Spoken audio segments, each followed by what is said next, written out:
went to bed early last night. I was like, I haven't been sleeping well, mostly because I've just been staying up until 2 o'clock in the morning playing video games. And That I was happens, like, yes. I'm going to go to bed at like 1 a.m. tonight instead of 2 a.m. And I went to bed early, and then it rained so goddamn hard that it woke me up at 7 a.m. So that was rain, because I heard rain randomly in the morning, and I'm like, I don't know if that's rain or like somebody's cooking bacon outside of my window. Right outside of your window? Yeah. They're set up like a camp stove right outside of your window? Yeah, because for people who don't know, the sounds of rain in movies is just cooking bacon. Sure. Like that's how they get the audio for that. But yeah, so I was going to be well rested, and instead I'm just fueled by energy drinks and caffeine and Starbucks.com. So it's just going to be a regular podcast. It's going to be a regular RageSelect podcast here at RageSelect with me, Jeff. And I'm like, yeah, and we got a... It's weird. It's weird this week. Yes. It's a big it's like the news pinata opened up, except that it's all like weird off-brand candy. Like there's nothing in there but like it's like when Mexican you get Smarties. It's like when you get the loot box and it's all like the sprays, and you're like, man, I just wanted one of the skins. Yep. Like any of these skins. I opened up like 6 loot boxes worth of news, and it was all sprays and like one bad emote that I already had. Yeah, and like that one voice line that like it's like the same one like 4 times, so it gives you the gold for it, and you're just annoyed. But that doesn't matter because we do the podcast every week, and we're going to make it work. But before we get into that, Michael, I watched a bunch of stuff this week, even though I didn't really want to. I was looking at the movies that came out, and I was like, I looked at a lot of the movies and TV shows that came out, and then right now, a bunch of people that I watch on YouTube had their like best of 2024 lists, and I watched 2 of them that both had that Kinds of Kindness movie on it, which is on Hulu. The one for the guy that made Poor Things that also has like Emma Stone. I know what you're talking about now. And I watched it, and it was like, yeah, man, that was fucking weird. Like it's Willem Dafoe and Emma Stone and Jesse Plemons and Margaret Qualley and then like 2 or 3 other people. And what it is it's 3 45-minute movies that are completely different but all have the same actors in them. Oh, okay. And they're all very strange. And if you haven't already watched it, I'm just going to give a brief synopsis. But if you haven't watched it and you want to watch some weird shit, I highly recommend that you fast forward or pause or whatever, because the first one is Jesse Plemons plays a man whose entire life is controlled by Willem Dafoe. Like every day he gets like a letter that has all of the things he's supposed to do today, and then like he asks him to do something that he doesn't think he can do, and then there's like a lot of fallout from what happens there. And then the second episode is Jesse Plemons plays a cop, and his wife, played by Emma Stone, is like, she's like lost at sea. She's like an ocean researcher, and then she comes back, and then he's convinced that like this is not my wife. It turns out it was William Dafoe the whole time. It was Willem Dafoe. But no, Willem Dafoe plays Emma Stone's dad in that one. Oh, okay. And then the third one is Jesse Plemons and Emma Stone are in a cult that's run by Willem Dafoe, and they're looking for a prophesied woman who has like healing powers, and they're all compelling. Like it was 2.5 hours, and I watched the whole fucking thing. But it's definitely for when you want some weird shit, and I kind of wanted some weird shit. That's crazy as shit. I didn't know that's what that was about. Yeah, neither did I. Because the trailers only showed stuff from the third one, because it would be incomprehensible to make a trailer of just for 3 different movies. Yeah, that all have the same actors in them. Like there'd be no way to convey to the audience what the fuck you're even looking at. There would not. I know they've attempted things just like from them being 2 separate movies before, and that even confused people. Yes, like when they did the Grindhouse trailers. Yep. Like they're like, how do these connect? I'm like, they don't. They don't connect. They're completely different. Actually, it's funny because the 3 stories in this movie actually do have connective tissue. Oh, really? Between the 3 of them. Like each chapter is named something about somebody with the initials RMF, and there's one character that's RMF that actually factors into all 3 stories. Mr. F. Yes, Mr. F. But it's very weird. But I tell you what, I didn't come here to talk to you about fucking weirdos. I came to talk about Spider-Man, and I find out that you didn't watch that new Spider-Man show. I did not. I watched that new Spider-Man show. I watched those first 2 episodes. I was like, there's 2 episodes of a Spider-Man show out. Michael likes Spider-Man. I'll watch it. He'll obviously have seen it, and then we can talk about it. I did not see it. Well, the thing is, I considered it. Yeah. But I decided to start going through my backlog. Right. Finally, and so I finally beat Astrobot. There you go. And I 100%ed it too. Did you do that last mission? I did all of them. The last one that's like super fucking hard. The very last one that's like at the one in the statue. Yeah. No, I did it. Oh, okay. I did it all. Well, then fuck you. I did everything. The hardest part wasn't that one. The hardest part was the time trial one with the monkey. Oh, yeah. That one was fucking impossible, and my arms hurt from doing it. Yeah. I did that. Hard. I did that last one a whole bunch of times, and then I went like, nope. I did it. Nope. Do you want to know what you get at the end? What's that? You get the bot that is Parappa the Rapper's sensei in the first game. The like onion head guy? The onion head guy. That's what you get at the end. Good. That's all you get from it. Excellent. Well, I watched that Spider-Man show. I liked it. But I have a weird take on Spider-Man. I'm really fucking sick of watching Spider-Man go to the radioactive spider lab and get bitten. The origin itself. And then become a wrestler. Yeah. And here's Uncle Ben. And then Uncle Ben dies. And he says, with great power comes great responsibility. And then Spider-Man is tortured. And then he goes off to become a hero. And everybody hates him. And this was like none of that. Like it was all different. Like the entire origin was different. Like once he gets bitten by a radioactive spider, it just like flashes forward 2 months and he's already the Spider-Man. We don't have to deal with any of that bullshit. Uncle Ben's dead before the show even starts. Yes, like that is the thing that has confused a lot of people. Yeah, is that Uncle Ben is super dead before he even sees the spider. And one of the things that I actually really liked about it was the fact that so it was kind of sweet because there was a subplot where Peter Parker likes a girl and then he's going to go ask the girl out. And then before he can do it, the captain of the football team asks her out and they're together. And then it's like they're in science lab and they're going to have partners. And he's like, oh, I'm going to get the girl that I've got a crush on. And then I can convince her to leave her dumb jock boyfriend and like be with me. And right at the very beginning, what's his name? You know, Lincoln. Lonnie Lincoln. Lonnie Lincoln. Yeah. I thought it was race bent Flash Thompson, but I don't read Spider-Man comics. So that's the Tombstone.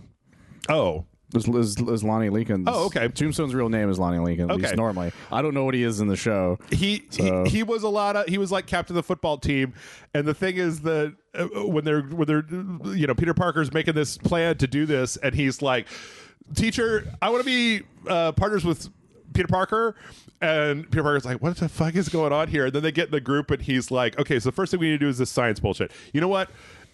What this is, and then he just is like, no, man, like, I know what that is. Like, I wanted to team up with you because everybody says you're fucking super smart. And like, I wanted to learn stuff because I know a lot of stuff and I want to keep my options open in case I don't want to do football. Like, there's a very sweet scene. That's actually really nice. Yeah. Where he comes in, like, I think it's in the second episode where he's getting ready to go do an internship at Oscorp. And like, the football team is doing their ritual of like touching the trophy that they've got like in their trophy case, and they're all doing this like weird bird noise because it's what they do before a game. And then Peter Parker's trying to like go past and he's like, hey, no, Peter, come over here, touch the trophy for good luck. And he's like, oh, you know what, I'm a little busy, I got this thing at Oscorp. It's like, Oscorp, whoa, congratulations, you know what, you need this more than me, everybody, guys, get in here, like, help Peter to fucking kiss the trophy. That's or whatever. And it's like, it's such an interesting thing to be like, oh, here's just some regular ass people that aren't like stereotype Revenge of the Nerds jocks. Well, it reminds me of the guys from Mob Psycho. Yeah. When you first see these like big jock guys, you're expecting them to be the stereotypical like, this nerd. Yeah. Instead, they're like, no, we want to help this guy as much as humanly possible. Mm-hmm. And they're wonderful. I really like the fact that in the beginning of the show, in order to have web slingers, he's got to carry around like 2 canisters of like compressed gas on his back, like that have tubes that run to his arms, because it's just like, yeah, man. That's what you got to do. It's interesting too because he doesn't have the suit at the beginning. He's just kind of wearing like a jersey and like a red mask, and he's still got the kind of goggles with little spider eyes on him. All I'm saying is that I really like whenever Spider-Man tries to do something that isn't just show me the Spider-Man that I've been watching since I was 3 years old. Yeah. And this was different. Well, that was the thing that I was looking forward to for it. The thing that I had a lot of issues, at least trailer-wise, because, again, I haven't seen it. Yeah. And I am curious for your thoughts, because you tend to have a lot of thoughts of this, is the animation itself. So it's not my favorite. It's kind of similar. It's kind of similar to what they did with the X-Men 97, where it's 3D, but it's cel-shaded so that it looks like 2D. Yeah. And a lot of times I didn't notice it because the way that they've got it set up is it looks more like the kind of 70s Spider-Man. Yeah. And what always bothers me about this style of animation is that it looks fine like 80% of the time, but then somebody will make a move that would have taken like a huge budget increase for a hand animator to do. Yeah. And it's like, oh, you would never make a person turn around like that unless it was in a big action scene, because it's going to take a lot more animation to do that. Whereas in 3D, you can just like turn stuff. Yeah. So I got used to it. It wasn't my favorite. But I got used to it in X-Men 97 as well. I think that they've gotten a lot better at it than they used to be. Oh, okay. It used to be a lot worse, especially when cell shading first started. Yeah. Was first a thing. Because there's a lot of shots in the trailer that happened that I'm just like, oh, that looked super unnatural. Yeah. Like a PS. Like there's a shot in one of the trailers where Nico turns her head, but the way she does reminds me of the way a PS2 character would turn their head. And I'm like, oh, that's just not right. Yeah. I mean, it's maybe not the best thing I've ever seen, but like it could be worse. Like like the faces are good. It's mostly just a lot of time. Sometimes you'll see when they turn. Like when they, it's for me again. It's just mostly when like there's like a big turn, and it helps that they kind of swathe everybody in these very like bright primary colors, so it's not quite as noticeable as it would be in other places. Yeah, I saw somebody found I think it was the Instagram or something of the guy, the art style guy who everything's based on. Yeah, and it looks fucking amazing. Yeah, and that's why it's like a little disappointing that they ended up just doing the 3D. Self-shading animating thing, because they announced this like almost like 10 years ago is what it feels like. It was a very long time ago. You know what I will say is that that spot right there looked really awkward. What I will say is that what I know about animation, especially from what I know about how much it costs to make, this wouldn't have gotten made if they didn't use this, right? This is a cost saving measure where once you have it set up, you're only dealing with like moving around rigs outside of having to redraw, and but like I just feel like they're not putting enough money into these properties the way they should, the way they do their live action, and even then those don't work out the same way. I mean, Michael, at this point, all I really care about is like, does the story make me want to die? No. Okay, I'll give it a shot. Like, no, it's fair. It's fair, but like, yeah, I'd have to get used to some of the animation. But again, I have no issues with the art style itself. The art style, I think, is probably my favorite thing about it. It's funny because I think if you took any still, it would look fine. No, that's the thing. Every still of it looks great. In fact, they've already made, those Roosevelt shirts? They've already made a bunch of them for this. Oh, okay. Already. And the only reason I didn't order them is because I didn't know what I was going to feel about for the show. Right. And so that, and the many things that have happened to me this month as well. Sure. But yeah, they released them on my birthday. Oh, okay. And I was like, I might get one of these, but I don't know anything about. I don't like the show isn't even started. Yeah. I don't want to wear something that turns out to be bad, kind of thing. So I just never got one. I like what they've done with it. I like the fact that the Nico character is just like immediately Peter Parker's best friend, and from what I've seen the first couple episodes, she does not seem to have any romantic interest, and he seems to have no romantic interest in her, which is like, okay, that's great. I like seeing men and women who could just fucking be friends. That's true. The supporting cast choices are the strangest of all, though, in my opinion. Yeah, because Nico is a character from The Runaways. Like I mentioned, Lonnie Leakin is known normally as the pale white tombstone, right? And then there's like even the way he becomes Spider-Man is really interesting. Yep. And we know that there's some other guest stars that are going to happen later on throughout the show. Yeah, I don't know. I'm even more... like that thing that I just saw right now. Like I don't want to say because it spoils part of the origin. Sure, it's not a character I expected to see in this series. Yep, but I'm happy about it because I like that character.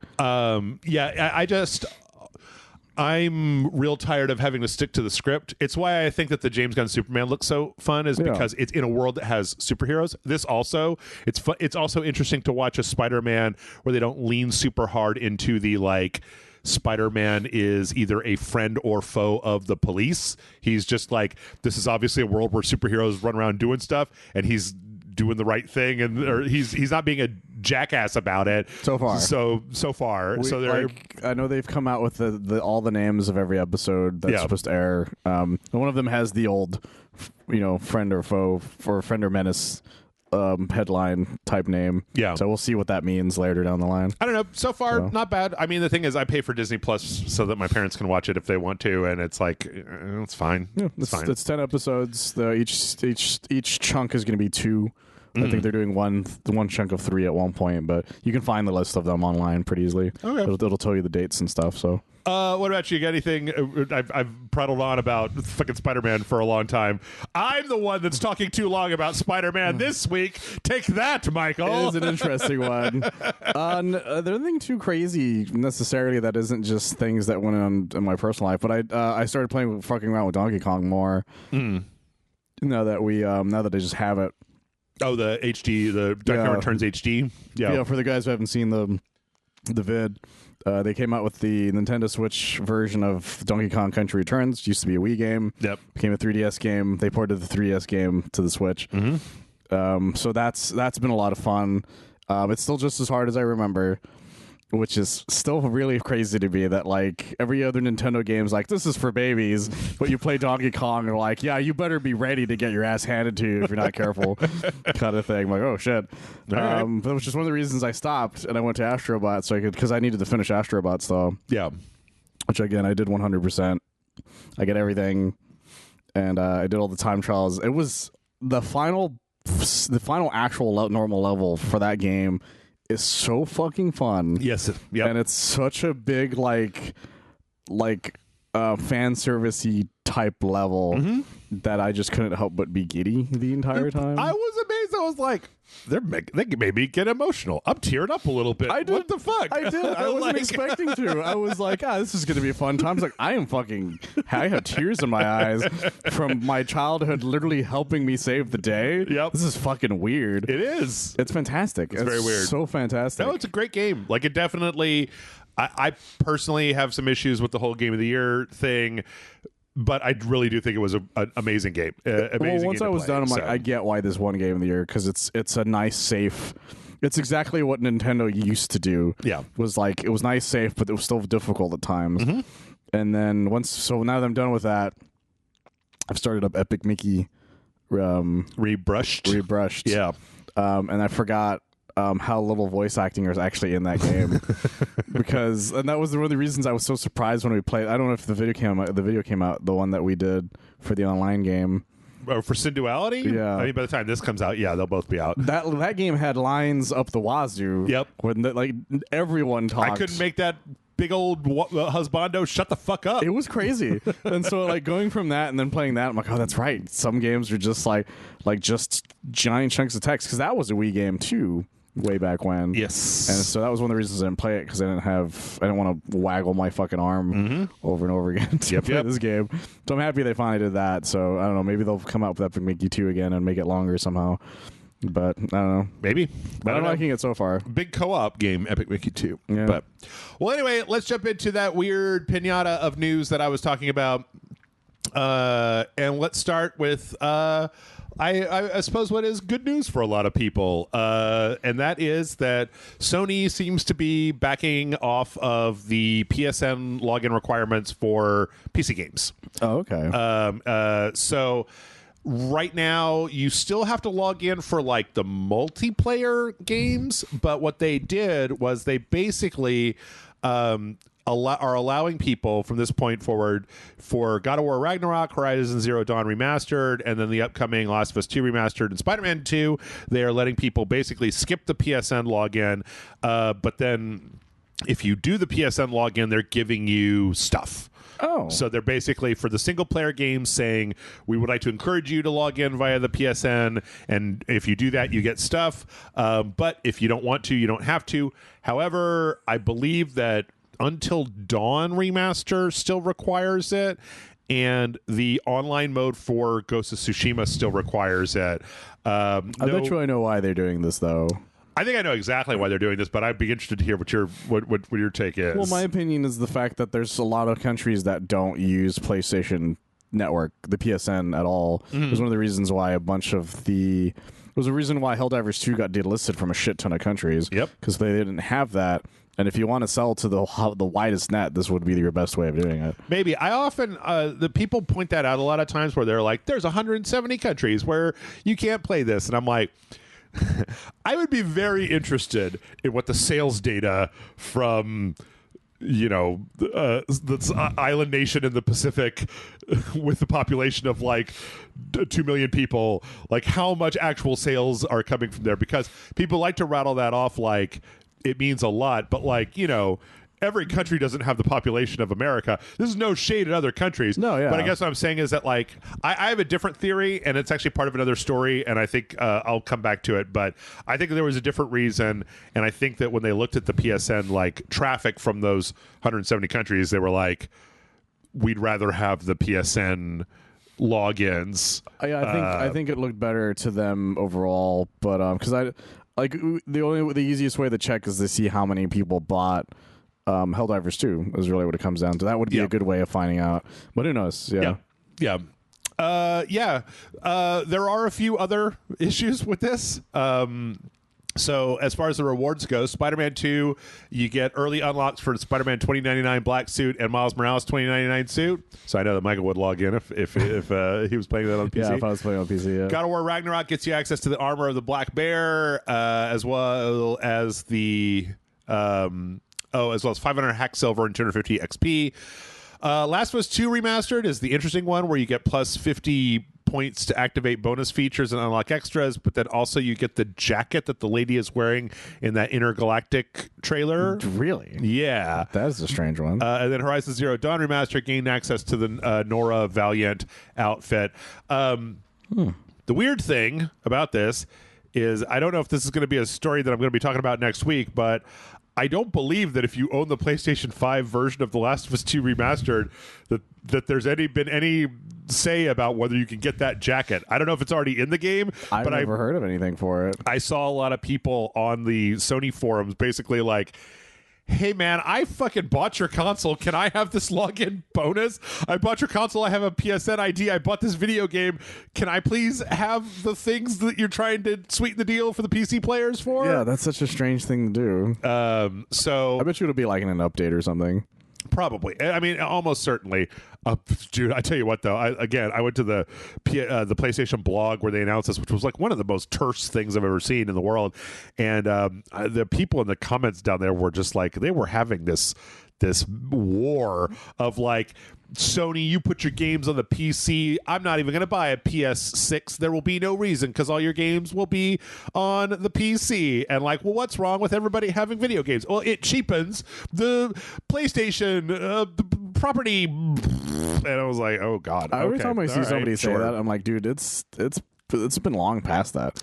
Nobody cares anymore. I mean, okay, listen, there is a small argument to be had to say that like, console exclusives will drive console sales, but the question is the bump that you get in console sales more than what you're going to get from releasing to a whole platform that you wouldn't get to otherwise? Well, the other thing is that like they make it sound like, oh, Spider-Man 2 is also releasing on the Xbox. Right. Like, that's not what it is. Like if anybody is cheapening their brand, it's Xbox. Sure. Doing that on their end. But it's still a console exclusive because it's exclusive to that specific console. It's not like I can go to this. It's not like I can go to my Nintendo Switch and buy Spider-Man 2.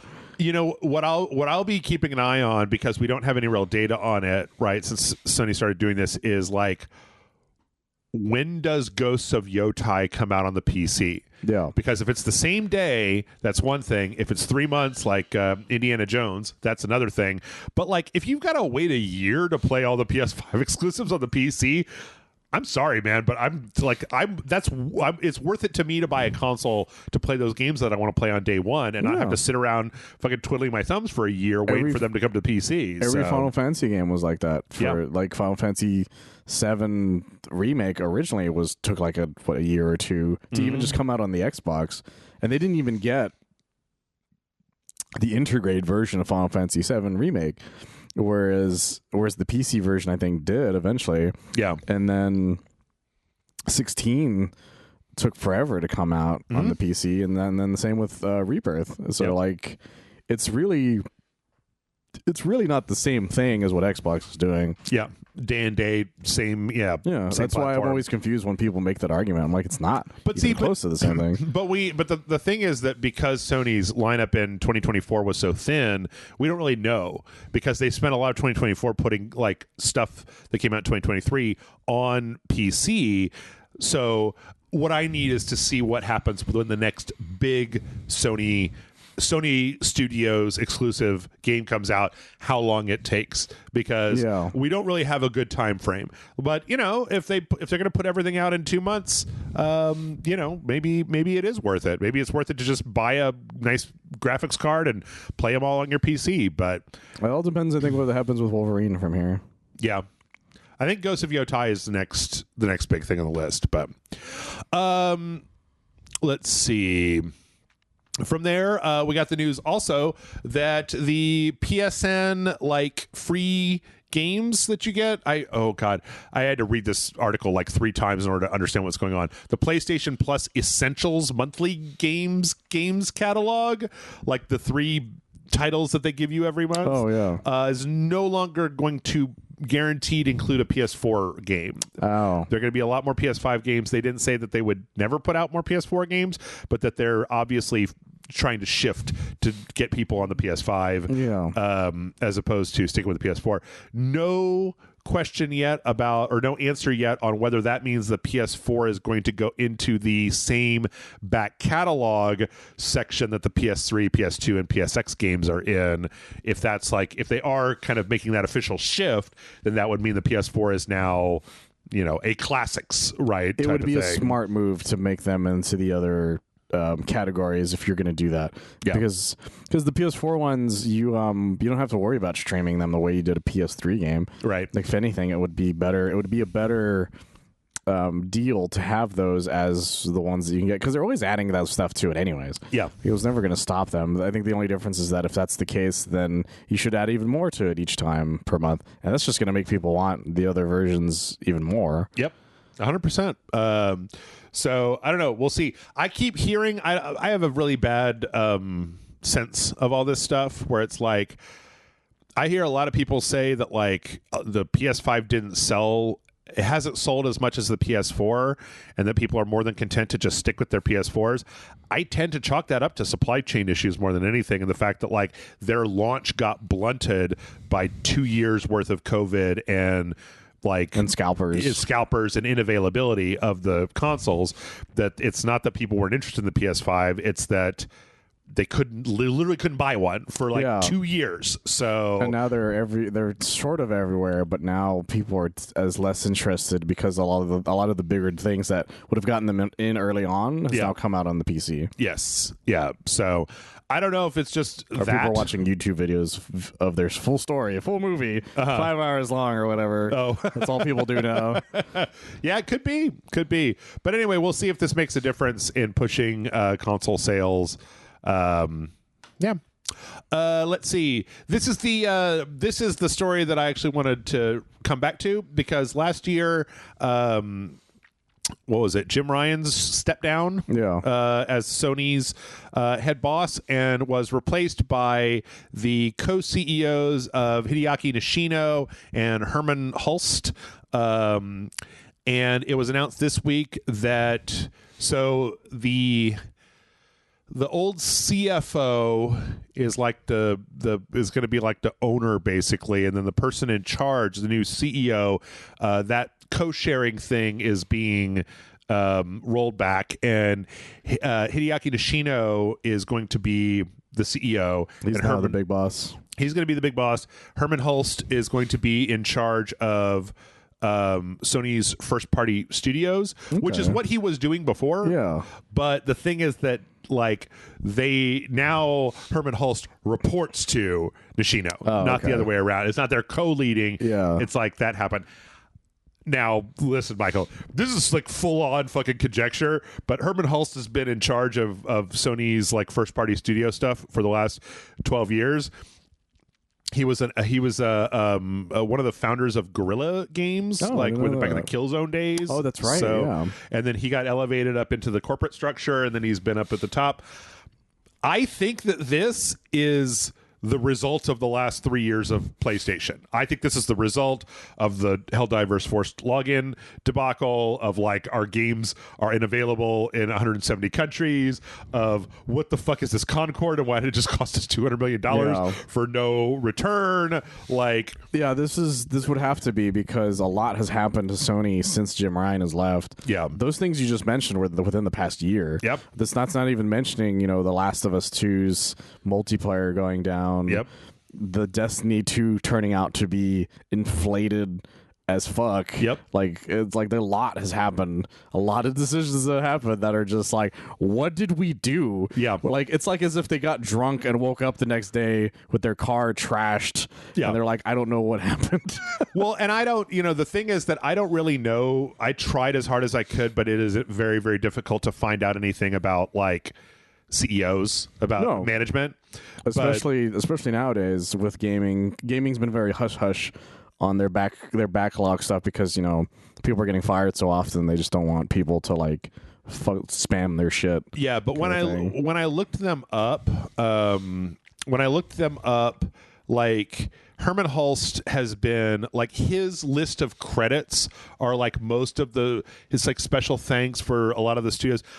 Again, this is full on conjecture, but what I think might be happening here is the fact that like Herman Hulst as the head of Sony Studios was probably involved with a lot of these like we need to acquire live service models. We need live service games. We need to make sure that people have PSN logins. We want to like put stuff on the PC, but we want to make them log into the PSN. And that probably it was Concord last year that like made the actual like shareholders and like the big boys upstairs go like, what the fuck is happening here? Are you guys ruining PlayStation as a brand with this bullshit? It was the biggest hit, or not hit. It's the biggest disappointment of gaming ever. Yeah, like that made everyone involved look bad from bottom to up. Yeah. Like everyone whose name is stamped anywhere on there absolutely got fucked in some way. It's also very possible that, Sony is still a Japanese company, right? That is possible. And that they're just like, I'm fucking tired of these guys coming in to tell me we need a bunch of live service games, and then the entire floor drops out of that industry once we're leveraged 12 games deep into development and we've got to take a bath. Like, yeah, it also doesn't help that Jim Ryan was just very weird when it came to like what he kept and what he didn't when it came to studios. Like a lot of the big Japanese studios closed under his leadership. So like if anything, I hope that this means that like Japan will have more backing from Sony to start making games on their end again. Sure. Because a lot of the most famous games that people know nowadays started life in Japan and then just kind of hit huge out here. Yeah. And a lot of them have never been touched ever again. So I'm hoping. Yeah, you look at the back catalog right now, Spider-Man that's a U.S. studio. Yeah. Ghost of Tsushima was a U.S. studio. Yeah, that's the crazy thing. Helldivers, a European studio. Last of Us, that's a U.S. studio. Like the closest ones are like Final Fantasy, but they're not them. That's Square Enix doing those for them. So like we need more of the gravity rushes and stuff like that, and we just don't have that right now.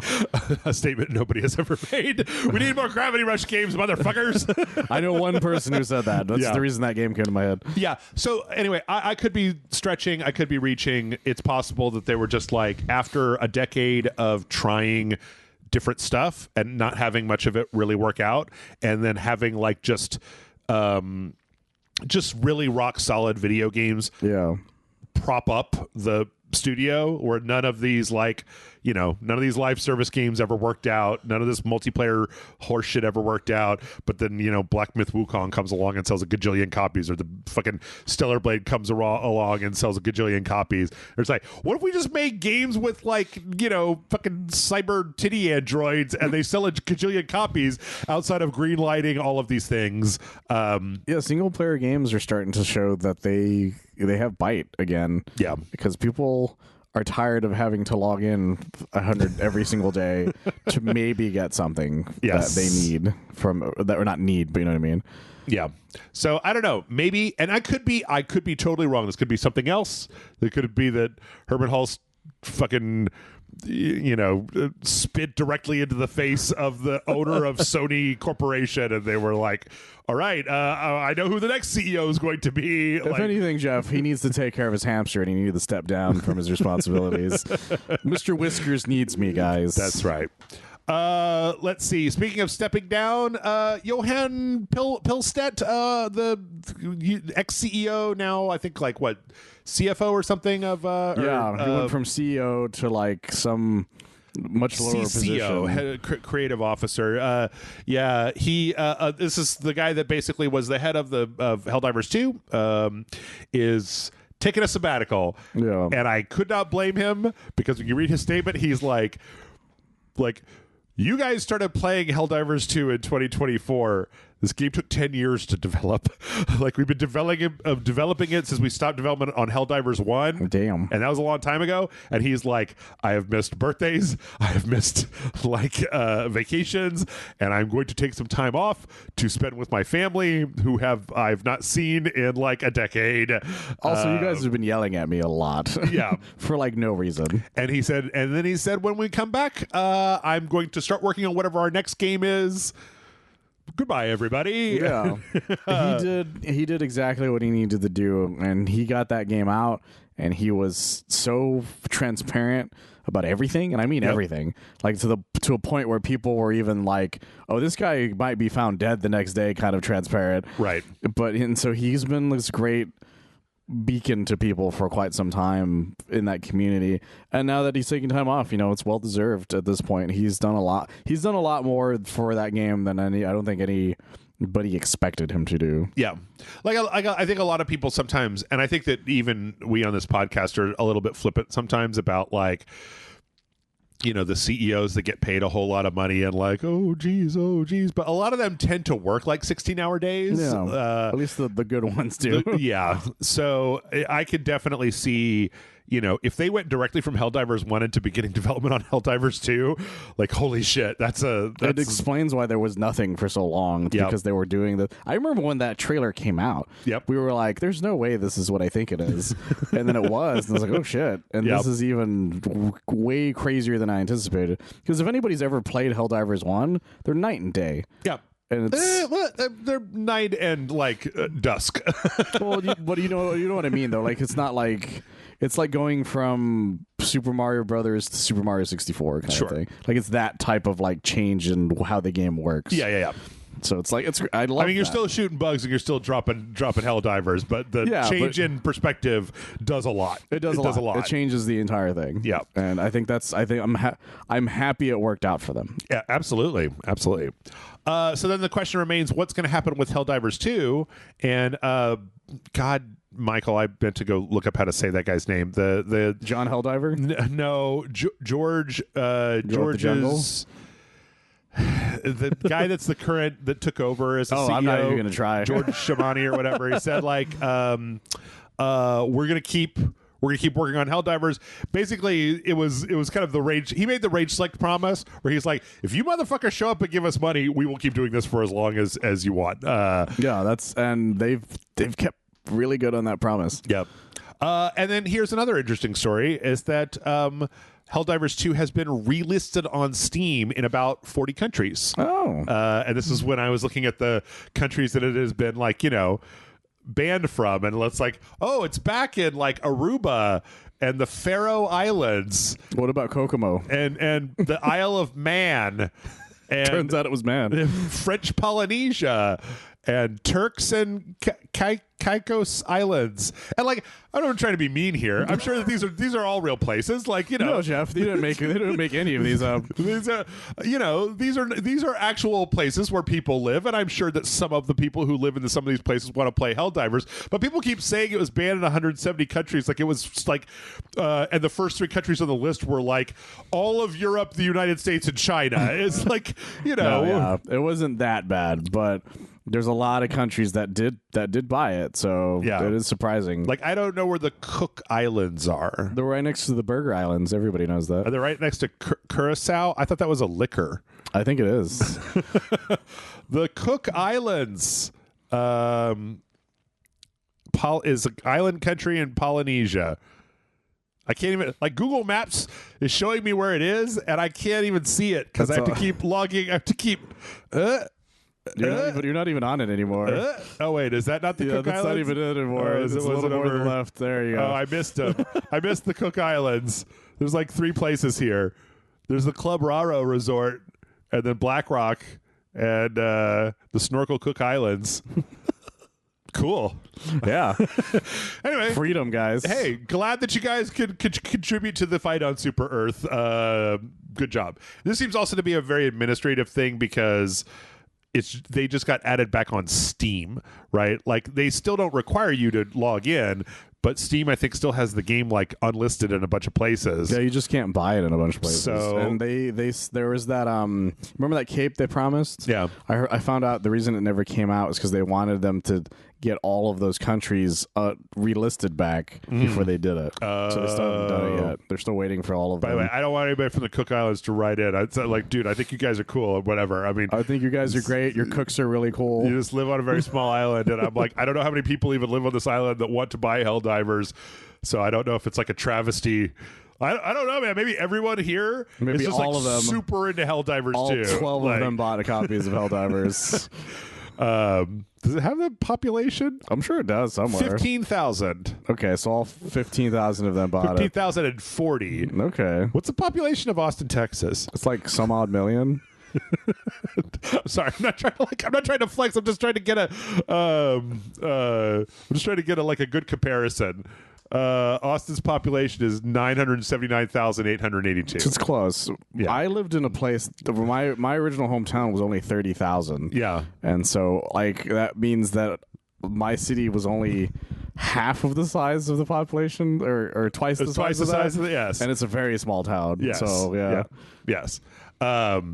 Anyway, all right. Well, I tell you what, we're just about out of time, but let's get through a couple more of these real quick. We got a bunch of rumors that came out this week about the potential lineup of characters from Marvel Rivals. Oh, okay. This is a combination of data mining and a few other things that have been semi-corroborated. None of this could be true, or all of it could be true, and there is no... I have no idea. That's true. They're adding D-Man to Marvel Rivals. Have you seen this list? No, I've not. Okay, so let's see. Human Torch and the Thing are confirmed. Yeah, those are obvious. Yeah. The biggest one that everybody is pretty sure about is Ultron, because they've literally found like move data and voice lines and shit. So like that makes sense. Probably coming after that. Blade, that'll be good. Captain Marvel, I'm sure the people online will have feelings about that. Yeah. Hitmonkey. Oh, that's an interesting choice. Angela. That's also an interesting choice. Emma Frost, Jean Grey, The Hood, who is apparently... That is an interesting choice as well. Ghost Rider. He's like the guy that's the Ghost Rider in Marvel... I guess in Marvel Rivals, he's a Ghost Rider. The Hood is just some guy with a demon hood. Oh, and he okay. has 2 guns. That's just like he was a bad guy. Deadpool. Maybe they'll make him a Ghost Rider. I don't know. Deadpool, of course. I'm surprised Deadpool isn't already in the game, to be honest. Yeah. Professor X, which would be great because he's going to be riding around that yellow wheelchair. I want him to so bad. Jia Jing, who I'm not entire... Oh, no, wait. I looked her up. She's a mutant. She's got like fairy wings and like kind of insectoid body. Pixie, I guess? Yes. Paste Pot Pete. This is my favorite one because the way the game works is everybody has conversations with each other. Yeah. I swear to God, I need them to add the one where Spider-Man just laughs at him for like a solid 30 seconds. I tried to look Paste Pot Pete up on the internet, and I just found in the images I found that series of panels. It's funny because because in the comics he changed his name to like Trapster or something. Yes. And there's that storyline that panel is like one of those like ones where they can make comics in like different time frames. Yeah. And so that one, like Spider-Man's telling the Human Torch's story, and he tells him was like when he ran into Paste Pot Pete and just laughed at him so hard. Yeah. The Paste Pot Pete's like, I'm just gonna go. This is bullshit. And Human Torch is like, you're the reason he changed his name. He's like, I just thought it was stupid. Yeah. Colossus, Locust. I don't know who Locust is. I'm not sure either. I would have to see them. Beast. Nightcrawler, Jubilee, Rogue, and Gambit. Yeah, that was the other thing that I kept hearing. It was just like a shit ton of X-Men characters. Yeah. And I was like, honestly, I have no issues with this. I just wish, I got... Oh, wait. I know who that is. I just wish I got my boy. but I don't think I'm going to anytime soon. Which one? Oh, Miles? No, Cyclops. Oh, there was I already have my man, Spider-Man, okay. But I need my boy, too. Okay. I didn't know. Wow, okay. I read a comic that had her in it, but I have no fucking clue who she is. I have zero idea who that is. She was in... Oh, God, what did I read that had her in it? I recognize her weird orange outfit. It feels like a new Warriors thing. Yeah, it could be. I'm sure if you look at her wiki, it'll say like what her team was or whatever. Because it usually does that, like what they were part of. The Mutant Liberation Front. The Mutant Liberation Front. Oh, they were in X-Force. In X-Force. I think that's probably where I saw her. That's like most likely. Because you talk about X-Force every now and then. After the Mutant Liberation Front were incarcerated, after the events of the Executioner's Song, a tyrannical desperate named Rainfire. No, okay, definitely wasn't that because I checked out around the Executioner's Song. So, okay. Well, maybe it's Thor because this says she appeared in Thor first. Perhaps. I didn't read very much Thor, though. Probably X-Men. Yeah, so... There was also a brief rumor about Cyclops. I don't know. The thing is that like that list is kind of in the order of like most plausible to least plausible, and so who knows what happens in between. I keep hearing about the Professor X one. That's the one that people are like, that will be interesting if they end up doing that one. I'm already impressed that they started with Fantastic Four and not X-Men because X-Men are hot, and like Fantastic Four, there's not even a movie or a show or any bullshit. There's nothing. And and Mr. Fantastic is now like a fan favorite among everybody. Yep. The last Fantastic Four thing was Fan Four Stick. Yeah, that's the thing. So. They had the only other thing before that was a cartoon series in like the mid 2000s. Yep. That I actually really liked. It's just it got canceled randomly. Yeah, with that, I think we're going to go ahead and take a break. When we come back, we got plenty more news left to go, so stick around, and we'll see you in just a minute.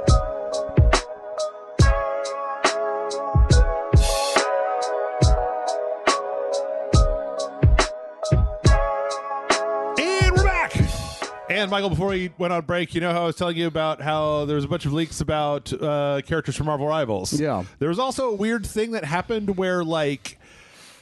The Marvel Rivals leaking community is very weird, and they're very like they take their shit super seriously.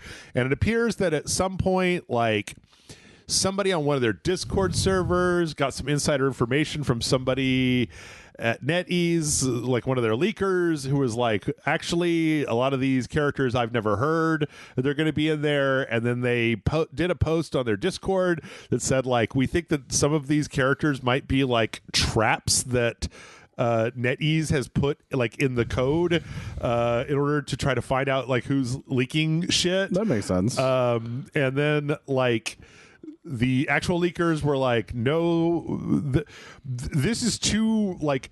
This isn't just a list of names. Like we're looking at like moves and files and stuff. Oh, okay. Like if we really dug deep. Yeah. Well, some of them, like some of the ones that don't have anything, are apparently insider information, and some of them are like there's actual game files for it, and the consensus seemed to be in that community that this would be a lot of weird, redundant work for NetEase to do just to like fuck with this one community that are like such big fans of the game that they're like looking through the files to try to figure out who's coming next. That would be funny to do, and it would be a hell of a power move. Yeah, to do just like Howard the Duck, guys, and somebody's like, "It's Howard the Duck." It's like, there he is, get his ass, and then they just fucking get him for it. It's just like crazy shit like that. That'd be so funny. Just put Goku in there, and it'd be like, just to fuck with people. Like the best way of doing it would be really funny is to have like a fake screenshot and have like a Goku with a circle over it, right? Just for the meme of it. Yep, that'd be so fun. Yep. So yeah. Anyway, I put this story on my list, and then I read it, and it was like, oh, this drama. Like the person that made the statement, like they went to edit it, but by the time they edited it, like it had spread through the community like wildfire, and people were like, oh, so they retracted it, and it was just like, motherfucker, y'all are trying to decide whether or not Paste Pot Pete's gonna be in Marvel Rivals in like a year. Here's the thing, Jeff. This is already a better Secret Invasion story than the TV show was. So I'm excited to see how this plays out. Yeah. I don't know. It was very silly. Like I tried reading this, and at a certain point, I realized that I was like, my brain was saying the words internally, but I wasn't really listening to what was happening. I was Well, the more you say it to yourself, the more like that doesn't make any sense. And I was like, no, that kind of makes sense because I've heard of some places doing that. Sure, but usually it's because like there's somebody internally giving that to people. Yep. But in this case, that doesn't make sense based on how they're finding it. Yeah, there were some internal. It seems like, look. I'll be honest with this. I could have looked into this story more, but as I just said, I didn't really care. Like this is whether or not like some X-Men is going to be in the game in 36 months. Like I don't. It really doesn't matter that much in the grand scheme of it because this game has a lot of characters you can fuck with for a very long time. Yeah. And people change their minds all the time. Yeah. Even if a character, like when the Avengers game was coming out, they're like, oh, War Machine's going to be the next character, and She-Hulk's going to be the next character. None of those fucking people ever happen. True. Kind of thing. So for all we know, these things are being worked on, but may never actually see the light of day. Yeah. Yeah. Like I said, I think that Ultron is pretty confirmed, and there's a lot of there's a lot of chatter about Blade, which I think would make a lot of sense. Yeah, because he shows up in because it's the Dracula thing right now. Yeah, and there's like a screen, there's like a shot of him being like held up by Dracula or something like that. Yeah, so it makes sense that he's probably going to be one of the next things. So yeah, I don't know. We'll see. We'll see how it goes. Yeah, I'm not going to worry too much about it. Let's see. Another superhero news. Something I've been wanting for a long time finally happened, Michael. And okay, so there's two things in my life. One is I wish that during all of this gutting and firing of people and mass layoffs in the video game industry, that some CEOs would lose their position because they're the ones that made these fucking decisions in the first place. And two, what the fuck has Warner Brothers been doing with all of their fantastic properties for the last decade? Just being shit at it. You could have made a Superman game at any time and it would have sold very well. You could have made a Justice League game at any time and it would have sold well. You could have made a Game of Thrones game. Take every character in multiverses and realize that you could have made a Looney Tunes game, and with the right developer, probably you could have given Looney Tunes to Toys for Bob and got something great. You could have easily. You could have given could have backed the money dump truck up to From Software and given them Game of Thrones and been just do it. Just make it good for fuck's sake. But they've been making shit move after shit move after shit move, and well, here we are. The CEO of Warner Brothers Games, David Haddad, has announced that he is leaving the company. He is stepping down. David Haddading out. You think about last year, Warner Brothers entries into the video game world were multiverses back after 2 years of hiatus. It took a long time for it to come back, and it came back worse. And Suicide Squad killed the Justice League. Yeah. And that's the enduring legacy in 2024 of WB Games. They announced Wonder Woman. Yep. And no one has heard from her since. Yep. Their only big hit within the last couple of years was the Hogwarts thing, and that was it. Oh yeah, that was literally the only thing, and that was more of a fluke. Yeah. Than anything else. That was more. They were in the right place at the right time, but yeah, man, they fucked up. They fucked up Lord of the Rings. Yeah. They made inadvertently they made a really good Lord of the Rings game. Super good Lord of the Rings. And then they made the sequel. They were just monetize it till it's not fun anymore. And it was oh man! Also, this really cool system you made. No other game's ever gonna. Nobody's use it allowed to use it. Nobody's allowed to use fuck it. You guys. And then there was. They still have Mortal Kombat, which is pretty good. There was. Well, they almost fucked up Mortal Kombat 1. Yeah. With that shitty fucking mode that it has. That's not very interesting. Oh, the invasion mode or whatever. Yeah, and Gotham Knights happened. All the Lego games they put out. Back for Blood, which who's played that in the last 6 months? True. All the Lego stuff. 90% Lego games. Well, what? They put out Hitman Blood Money back in the day. Yeah, very long time ago. 2019. Anyway, I'm very glad. Because Warner Brothers Warner Brothers is one of the most frustrating companies on this planet, Michael. And then it's you have a basket full of amazing properties. Yeah, treasure trove. And you keep going what if we made the world's worst Green Lantern movie? What if we made the world's worst Flash movie? What if we made the world's worst Justice League movie? What if Superman sucked assholes and like everybody consistently? Like, you know, the only time Warner Brothers ever does anything right is when somebody grabs something and then they just like leave them alone. Let them do whatever the fuck they sort want of to. like they sort of somehow got under the radar, and then the game comes out. Yeah, but then they're like, "That's great. Now monetize it later," and then they fuck up the whole thing right afterwards. Yep. I mean, personally, like, I know this isn't like the. A lot of people have a lot of feelings about the Batman Arkham series, but I feel like Arkham series just went like, okay, the first one was the best one. Oh yeah, City was fine, but not as good as Arkham Asylum. Arkham Knight was definitely not as good as Arkham City. No. Arkham Origins was. It depends on who you ask about Arkham Origins. I like Arkham Origins a lot, but it feels very off when you play it. Yeah, and then you know, then you're down to Suicide Squad. Because like I think that whole franchise started off really good and just has kept stepping down a little bit at a time, a little bit less, a little bit less. The craziest thing about that Suicide Squad game is that they were constantly teasing a Suicide Squad game in those Arkham Origins games. Yep. Because Arkham Origins, it ends with like Amanda Waller being like, "Slade, do you want to like join a thing?" And he's like, "Sure." And then you play the Arkham Origins, the Blackgate, Blackgate, and that ends with her talking to the fuck is his name, Tiger Claw, or I forget his name. I forget his name off the top of my head, but he's not even in the game they made. Yeah, kind of thing. Like it was clear they were trying to make a Suicide Squad game of some kind. Yep, and it just never happened, and it turned into whatever we ended up getting. Yep. So yes, I'm very glad, and also, I mean, I'm sure that like heading WB Games for years, this guy's gotten like paycheck after paycheck after paycheck. Just go fucking like go enjoy yourself. Like get the fuck out of here, and please just make a Superman game.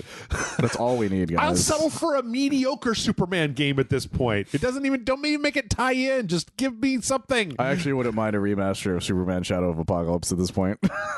Boy, it's a very specific PS2 game. Hey, you know what I'm holding out for?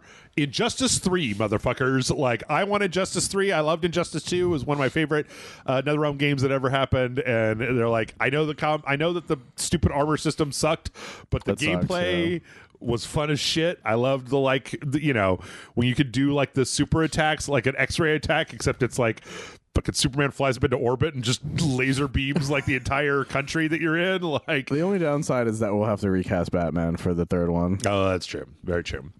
Let's see. Speaking of big projects that went maybe wrong. Actually, we don't even know at this point.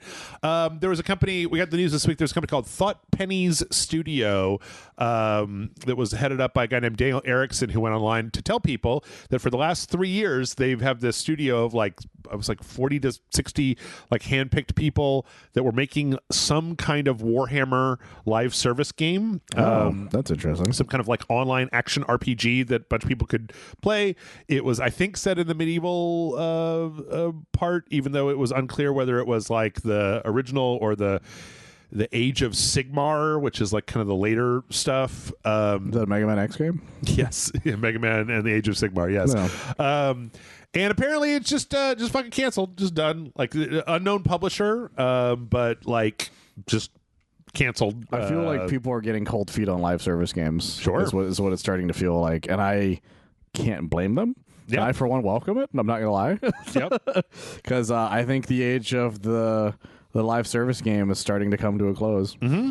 It sucks that in order for this to happen, a lot of people are going to have to lose their jobs. A lot of projects are going to have to get canceled. That is the downside, is that the people who are making the canceled ones are not robots. They are very real people. Yep. And they're entering a job force that is very difficult to get back into. Yep.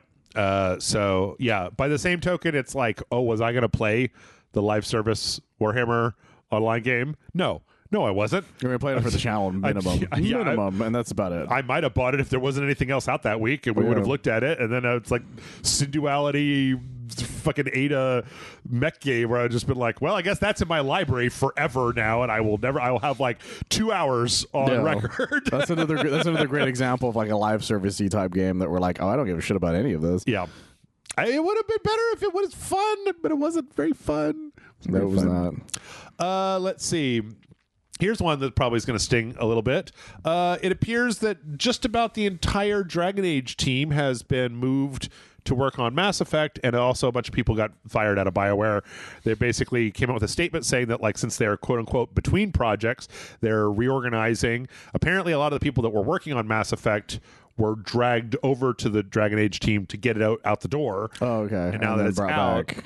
They've gone back to Mass Effect, and then they've taken most of the Dragon Age team, some of the Dragon Age team, and moved them to Mass Effect, and then let a lot of people go, which sucks. That does suck, because I did hear that Dragon Age did not sell as well as they thought it was going to. Absolutely not. No. Which is, I want to say, is a bummer. But even the people I know who play Dragon Age didn't really talk about it.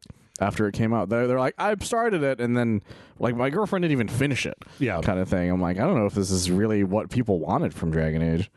I think Dragon Age has had a identity issue for years. You know, like the first one was like a Baldur's Gate tactics RPG, and then the second one was like an MMO, and then the third one was like a medium tier. I remember people not even liking the third one at the time. You know, I watched an explainer before Bryce and I played Veilguard, and it was like, dude, the lore in this is fucking ridiculous. Like, I'm just watching a video explaining it, and I can't keep it straight in my head about, then it was the fucking fourth age, and the fourth age was the blood age, and then these guys came in and did blah blah blah, and I'm just like, what? And then you play the game, and it was like I went to go play that game, and I wanted to make like just a grizzled main character. I just want to make like a grizzled dude. Just wanted a grizzled dude, right? I couldn't. All of the options were too pretty. Like, yeah, you were telling me about this. There was no hair that wasn't like wonderfully coiffed, and I was like, I just kind of wanted like a big, like, kind of ugly bear man, right? Yeah. Like, but I got like a chiseled superhero face, and I was like, this is as close as I can get to bear man. Like, can I not? No, okay. That game went too far in one direction when it came to like being too inclusive, quote unquote. Yeah. Because they're like, well, we want to keep people from sexualizing characters by making weird looking things. And they're just like, but there are people who exist with those proportions. No, yeah. And they're all mad at you. We can say that out loud. When they showed off the character creator and they showed the boob slider, and the boob slider's maximum value was like medium, and like, so then the online horny people were like, what the fuck, man, what do you mean I can't make a giant like dragon priestess or whatever? And then also people with giant jugs were like, hey, I wanted to make myself, why can't I make the jugs any bigger? I have huge tracts of land, guys. Right. I need the tracts of land, right? And so, yeah, I don't know. I was gonna think about playing it when I got the PS5 Pro just to see how it was. It looks great, by the way, on that, because that's what we had it on. Talk about Warner Brothers and their things. You know what? I would like to make a petition for BioWare to take whatever lines of code they wrote to make the hair in that game be hair, and let everybody have it. Let everybody have it. That would be great. I'm tired of hair that doesn't look like hair, and I don't know what you fucking did, but you made hair that looks like actual fucking hair. Like, it moves, and it's got strands, and it's not all chunky and staticky, and it looks great. Anyway, so, yeah. It looks great. That's all we have to say about that. Yep. What were we talking about? Ubisoft. Ubisoft has also, they've closed another studio, and there's been layoffs at 3 more in an effort to reduce costs and prioritize projects. For this, Ubisoft Dusseldorf, Ubisoft Stockholm, and Ubisoft Reflections are all losing people, and Ubisoft Leamington is being closed entirely. There's going to be 185 people overall put out of work by this. Oh, damn. Fuck you guys so much. Ubisoft has not been having a good time either way. Yeah. And I wish... Like, I remember when Ubisoft was the next big gaming company everybody was keeping their eyes on. Yep. Like, they were like making hit after hit. It was like that part in American Dad with Roger and the Disco. It's like you're going into the future and pulling in these hits, and then at the end it's Roger being like, how many did they sell? 6. Only 6 of them. And that's what's happened to Ubisoft. Except they can't jump. Except they fed their horses, I assume. So let me just talk a little bit about Ubisoft Leamington, because it's never good when people lose their jobs, but I would like to put this in perspective. Ubisoft Leamington was founded in 2002 as Freestyle Games, was acquired by Activision in 2008. This is from PC Gamer article. It developed the DJ Hero games and Guitar Hero Live. It's like, ouch. Yeah. I love DJ Hero. I love DJ Hero. There were dozens of you, Jeff. I love DJ Hero. Dozens. Anybody who was like, we're going to be millionaires, it was like a live service thing. It came towards the end of the plastic instrument craze. It cost too much. It also didn't do a great job of what its songs were, if I remember correctly. Well, the first one I loved because there's nothing but mashups. Okay. Which I remember people being upset by. Yeah. The second one was more traditional, but like, anyway. But by then it was too late. Then they got bought by Ubisoft. They had a bunch of layoffs because the music stuff ended. They got bought by Ubisoft in 2017. They were renamed as Ubisoft Leamington and contributed to numerous games, including, you ready, Michael? Hyperscape, Watch Dogs Legion, Avatar Frontiers of Pandora, and Skull and Bones. Oh my god, those poor bastards. Yeah, I know. Like, I'm sure that none of that was their fucking fault, but like, oh lord. Like, that's just the worst streak I've ever heard. Yeah. Oh my goodness. So those sorry, poor bastards. Sorry, you guys. I really hope. I don't know. Apparently, there's still a lot of talk about whether Tencent will buy Ubisoft, and I think that the big sticking point is that Ubisoft doesn't want to let themselves be sold unless the Guillemot family gets to continue to be in charge. Oh God, and Tencent is like, absolutely fucking not. Like, if we're going to buy you bitches, like, we're going to have some say in what you make, because obviously you don't know what you're doing. Yeah, if anything, that should happen. Yes. It's just like kind of insane that those people are still in charge of anything. Let's see. Speaking of Ubisoft, we had a really interesting story this week about Assassin's Creed Shadows, where I didn't know this. It's funny because this actually makes me a lot more interested in Assassin's Creed Shadows. Apparently, Assassin's Creed Shadows has like a dismemberment mechanic to it, really, where you could chop off like heads and arms and shit like that. But what is hilarious is that is too violent for the Land of the Rising Sun.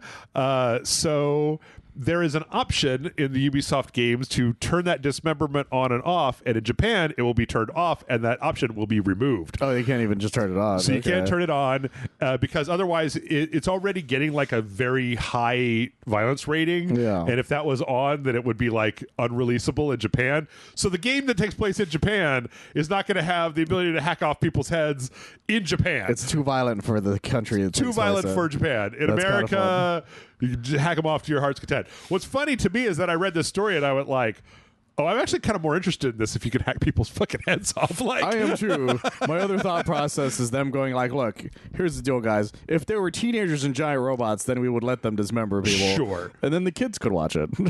Yeah, but even when they're the giant robots, it's like, then the guy screams and then the cockpit explodes.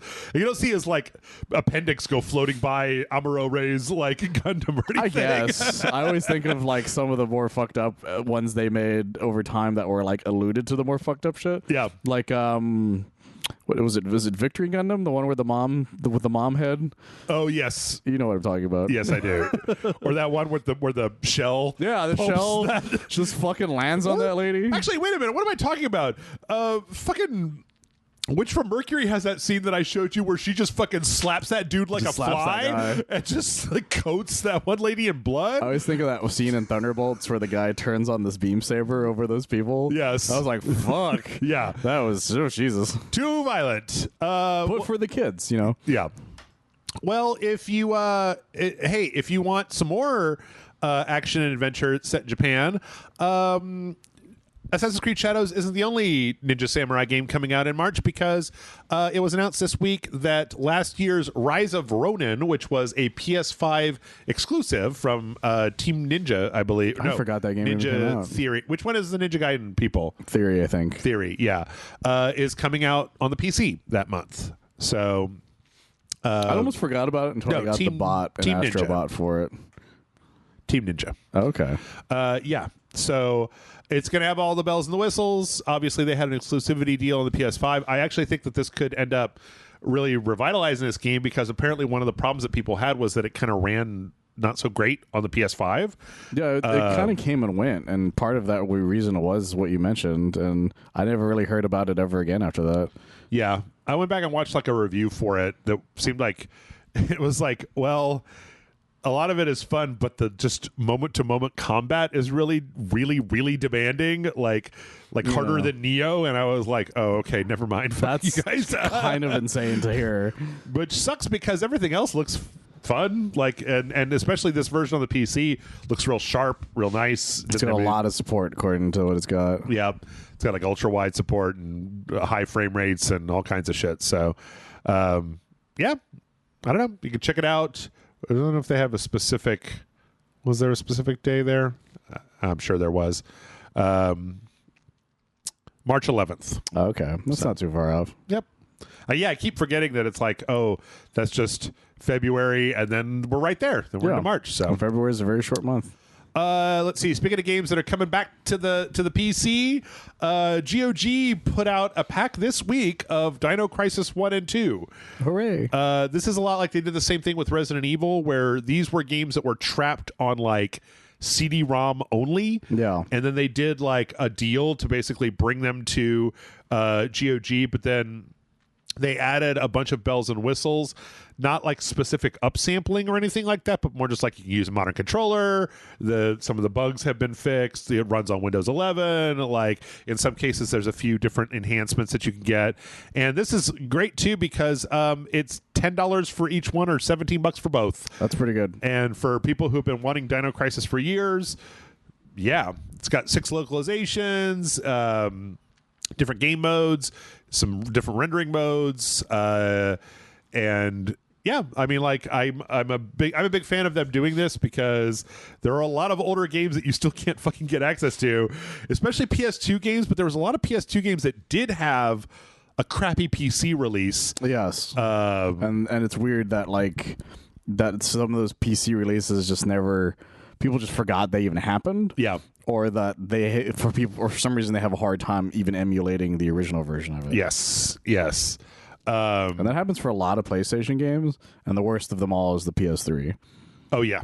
Yeah, a lot of PS3 stuff that's just kind of, I don't know, PS2, PS3. We got a story later about PlayStation that makes me somewhat hopeful, but yeah, anyway, all that's up right now, and that's not even the best part, Michael, because GOG also introduced this new program called the GOG Dreamless, and basically this is a thing where people can go and put in votes for what they would like to see given this treatment next, and then GOG has said, okay, listen, guys, we can't do it for everything, but if one of these things wins out, we'll take it. We'll go to the publisher. We'll try to see if they will give us the permission to do some work on it. See if they can give us some code, and we'll see what we can do about putting it out. Kind of basically like turning what Night Dive does into just like a feature of your service. Yeah, and there's some really good ones in here. Yeah. So there's a few that are out there right now. I think that the ones that have the most upvotes right now are No One Lives Forever 1, which hey man, I'm all for No One Lives Forever. Yeah. I bought No One Lives Forever 2 just to show it off. And then the current front runner is Command and Conquer: The Ultimate Collection, and I'm like, come on, man! Like, there's fucking ways to play Command and Conquer. Some people will just want to see if they can get a cheaper way of doing it. But then the other one is Freelancer, and I love Freelancer, and I really want Freelancer to be a thing, and so I'd love for that game to be. I've put so many hours into Freelancer; it is fucking, frankly, embarrassing. Do you even know what that is? I vaguely remember it. It's a guy with a jetpack? Question mark. Nope. It's a different game. This is a game where it's like a spaceship game. It's basically Privateer. Oh, this game. No, I know what you're talking about now. But the big thing about it is that I never played it. It's a spaceship game. It's got a ton of like systems and missions and stuff, and it's very replayable, but it was made to be played with a mouse and keyboard. So it's a flight sim that was built from the ground up to play with a mouse as opposed to like a flight stick. That's crazy. And then there's a huge community that has added like thousands of other star systems and spaceships and space stations and mission types, and because it's all just like text, right? Yeah. So they just modded in like all this other shit. There's like some mammoth freelancer mods that you can get. So That's incredible. Yep. I wonder if that would work for this if they re-release it that way. Possibly. Or maybe they'll like whoever makes them will like reverse engineer it or something. Also, No One Lives Forever is great, but the sequel is better. That's why we played the sequel, not the first one. But it's an interesting series that just is another one that people just forgot about. Yep. Which is a shame. Well, actually, I know that Night Dive wanted to do a remaster of No One Lives Forever, but the problem is that it's like one of those games that's so far back that it was a Sierra WB joint, and now Sierra's owned by Viacom, who's owned by like another company, and like Monolith is there. It basically the original group that made it has divided into 3 separate legal entities, none of which have any interest in trying to find who owns the actual rights because it's not on sale anywhere. Yeah. And so you get these guys coming, they're like, "Hey guys, can we like license this from you?" And they're just like, "It would take us more to pay our lawyers to figure out if we even could do that, than you would ever make licensing it. Oh, well, can we do it for free? No." There's so many instances of that happen. What was the game where they found out like it was owned by like a fucking insurance company or something somehow? Oh, I don't remember. I just remember there was one where they were like, "We're trying to find out who owns this," and then by the time they were done, they're like, "Yeah, an insurance company somehow has this, and we have no idea why." Yeah. So, yep.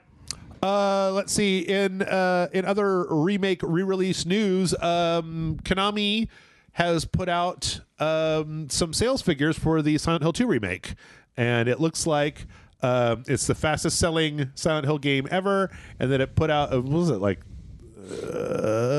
3 million 2 million sales, which that's not bad. It's pretty good. Enough for a $70 video game. A $70 remake of a video game. Yeah, like that's not bad at all. And how long ago did that come out? It was like October. I think it was an October release. I think it was somewhere around there. Yeah, something like that. October 8th. That's not terrible for a remaster kind of thing. Well, and it was a PS5 and Steam only. Was it really? So it wasn't even on like. Then that's really good. You got other stuff that you could have gotten on. It's really good, and the reason that we should all be very excited for it is because it probably means that we might get a possibility of remaking some of the other Silent Hill games, or at the very least having Konami put a little bit more of their weight behind Silent Hill as a franchise, which has been very dormant for a while. Yes. So I think Konami needs to have more of this energy for some of their other products. But we don't know if that'll start happening anytime soon. Like Castlevania? Oh yes. Who would have expected that to be part of it? No, the other one that we know for a fact that they are doing that with is the Metal Gear series. But I'm hoping that it does well enough that they just do the rest of the series. That Delta. You know what?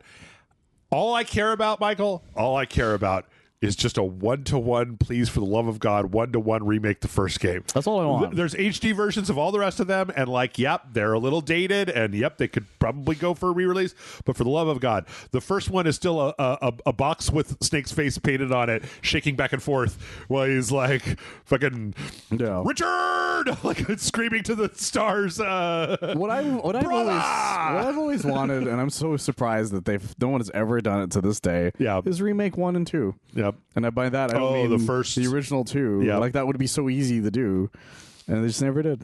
All I want is a remake that is not the Twin Snakes. Like, everybody's just like, there already is one. No, there isn't. I'm talking about one that doesn't have cutscenes where Snake does a backflip off a fucking missile, man. Like, just regular. My issue with the Twin Snakes is it's all like, somebody was really into the Matrix when they were making those cutscenes for that version. No, it was the guy that made Versus. Like, he was nuts. And everybody's going to come back to me and be like, oh, Hideo Kojima said he really liked it. And I'm like, okay, that's fucking fine, but I don't like it.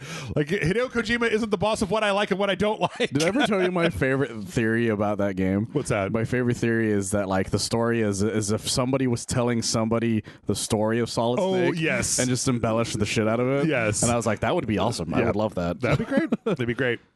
Let's see. Speaking of games that I like speaking of developers that I like a whole lot, turns out that we got the news this week that People Can Fly, that laid off a bunch of people last year because of Outriders, and it's whatever. Yeah.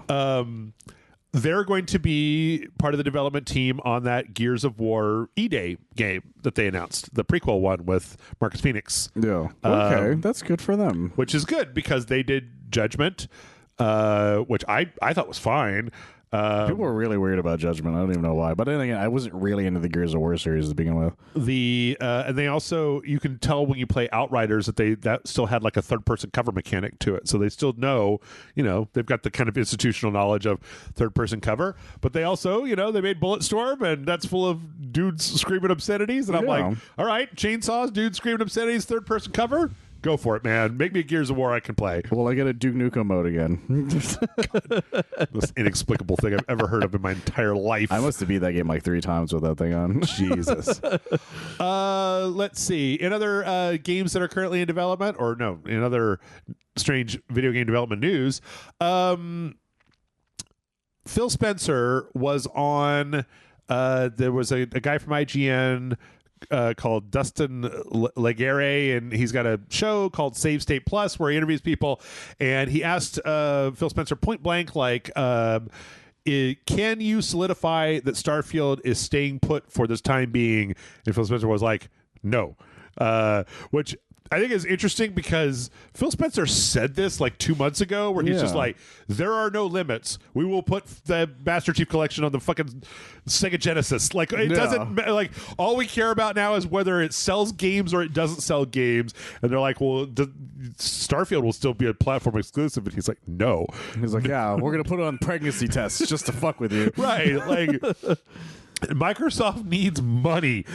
They need money bad, and they don't care what else happens. What is it point. that Charlie says? Me need money now, or whatever. Right, that's what it is. Yeah. Right. Yeah. So there's a very good chance that, I mean, Indiana Jones is coming out next month, that we're probably, before the year is out, going to see Starfield. I don't know. Starfield had that one DLC that came out last year. I have a feeling there's probably going to be like a second DLC that also has. That's the hope, because they never said anything about any more DLC from there. Sony. Oh, also, that was something I meant to mention earlier. Everybody getting dragged off the Dragon Age team and or fired means no DLC for Dragon Age. That's true.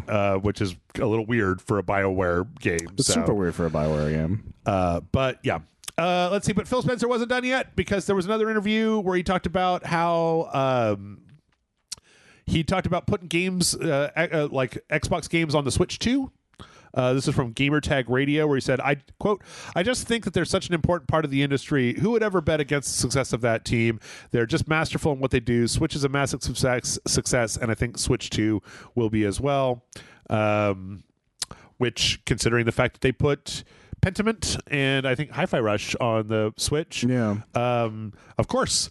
I guess it just seems weird to me that there's like news stories out there where they're like, I don't know, man, Phil Spencer seems like he's serious about putting Microsoft games on other platforms. And it's like, he already has. It's already happened. I don't know what you guys are still... He also went out of his way to make that 10-year Call of Duty deal with the Switch. Yep. Like, that's the Switch, with Nintendo specifically. Yep. Like, them and Nintendo have been, like, on really good terms for a very long time. Absolutely. And why wouldn't you put your games out?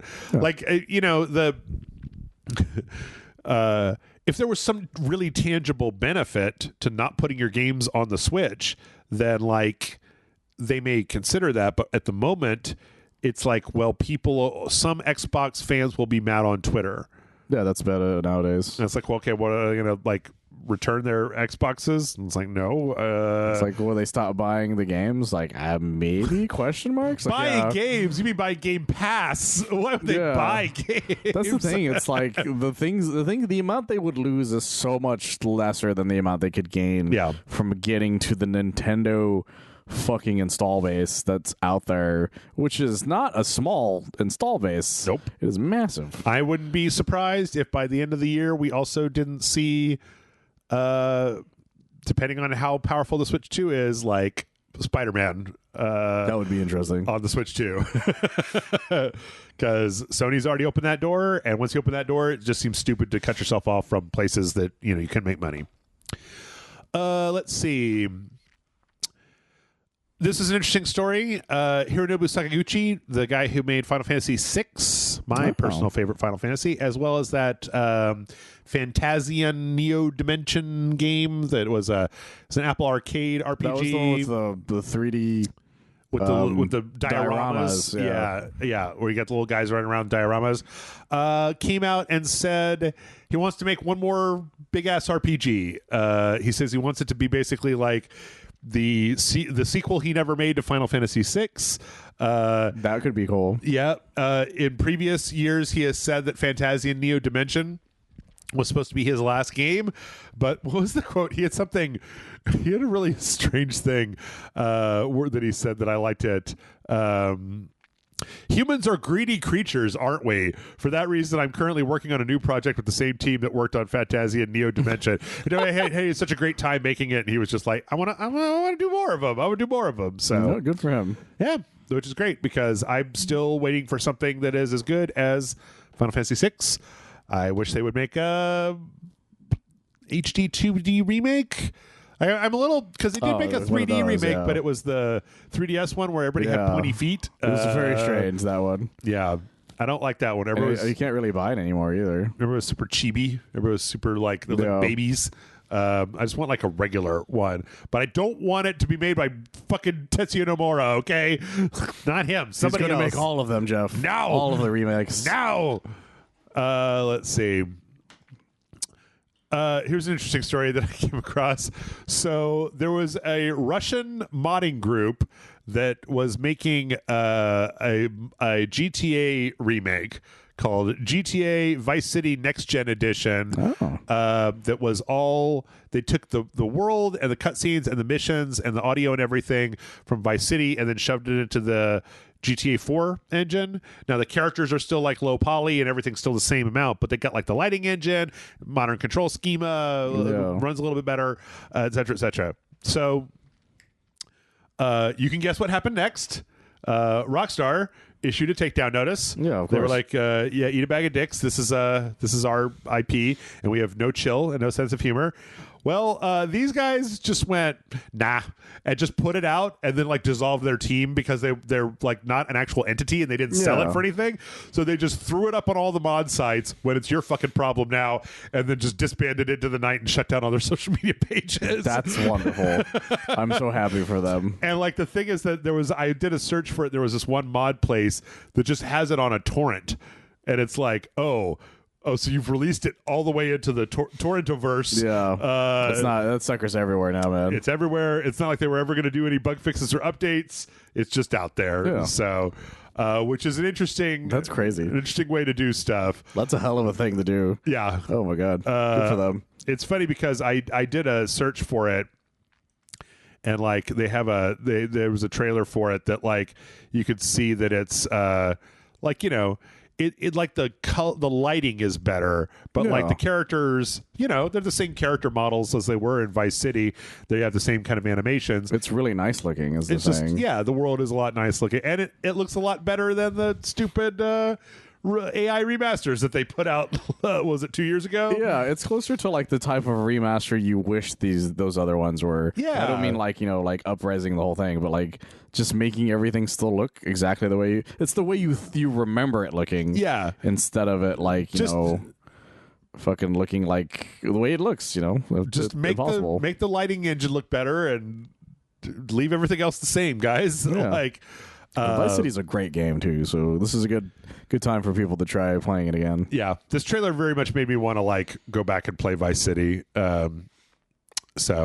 But yeah, what an amazing way to do this bullshit. 100%. On the opposite end of the spectrum, we also got the story this week that there's a YouTuber that is trying to make Grand Theft Auto 6's Vice City inside of GTA 5. Huh. Like they've been looking, like there's apparently, because Grand Theft Auto fans are in the like crazy fans section where they're doing like analysis of the trailer in order to like try to figure out the streets and then like trying to figure out which buildings are where.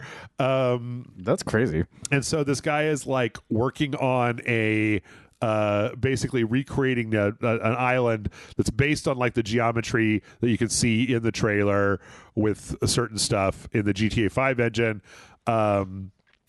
Frankly, though, Michael, I don't know why in the world you would ever announce this to the world, because you are now just asking Rockstar to shut down this project. It could, at any moment, they're going to come down on them. Yes.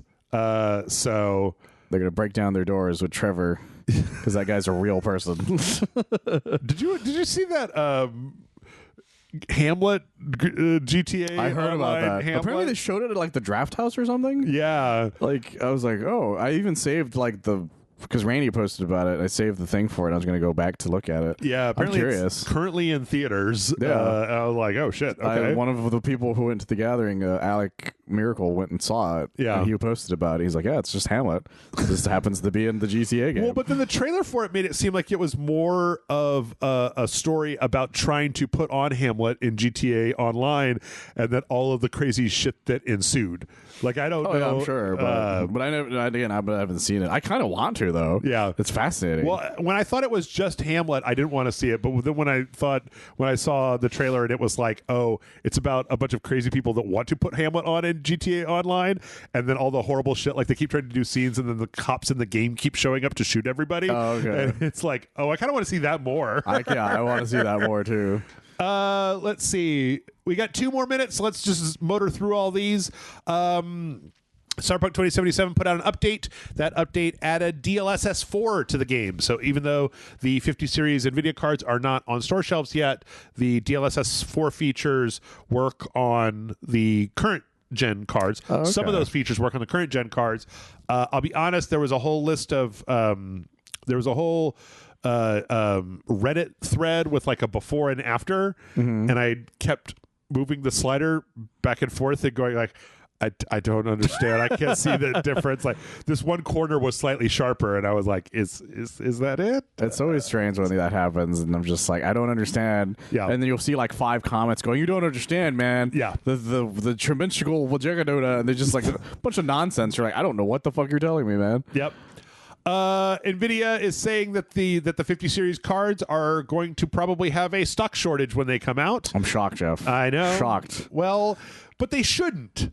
They shouldn't. We're not in the middle of supply chain issues. We don't have semiconductor problems. The tariffs that are ding dong talked about is like, no, they're not on yet. So this is just releasing a video card.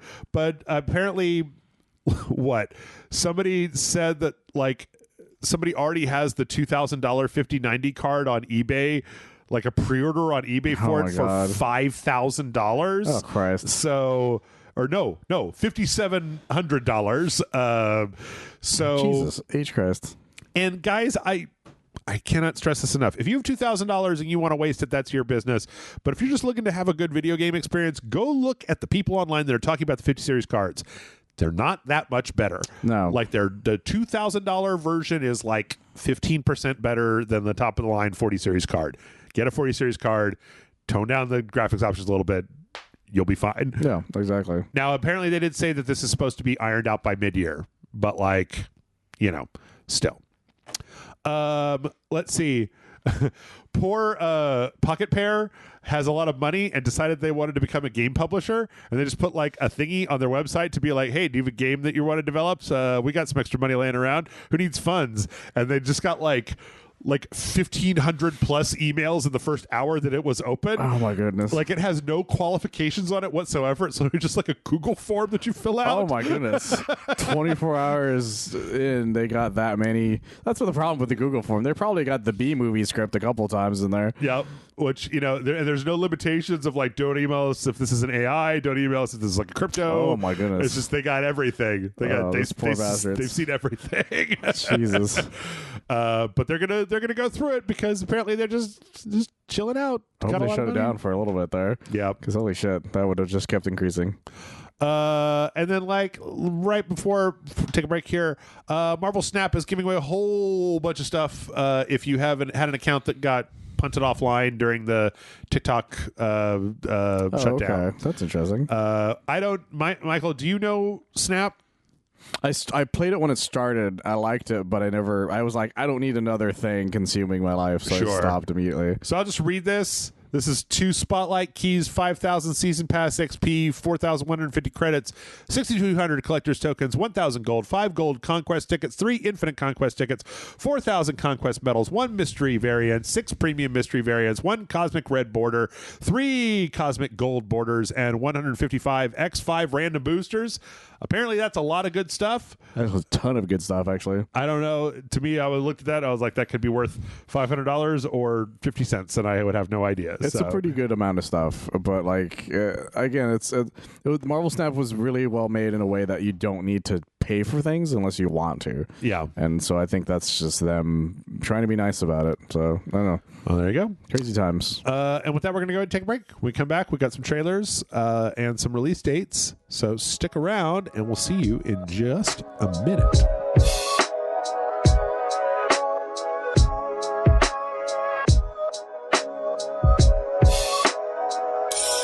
And we're back. And it's time for the third part of the podcast, which is trailers and some release stuff. But before we get to that, yes. One other thing, the one last story that I had that we didn't get to before was that apparently is all but confirmed that EA is putting out the original Sims 1 and Sims 2 as re-releases along with all of their expansions, like each one comes with all the expansions. That's fun. As a way to go back and play. It'll be playable on modern machines. So, that'd be nice if you could do that. Yeah, it'd be great to go back to the quaintness of what Sims 1 and 2 was. Apparently, a lot of people still play Sims 3. Like, they're just like, no, I got my whole thing going on.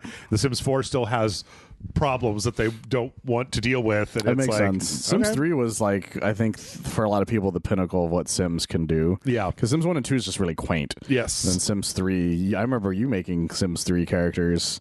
No, those are Sims 4 characters. Were they Sims 4 characters? Those are Sims 4 characters. Okay, well, yeah. it's just I do remember Sims 3 being like this really expansive thing that everybody's messed with. But Sims 4 has gotten out of fucking control with its expansions. I don't know how the fuck, if you haven't been keeping up with it, you're supposed to like buy that game. It's impossible. I remember doing the math one time, and this was like years ago, and it was still like almost $1,000. What was here? If we go to Steam right now and we search out Sims 4.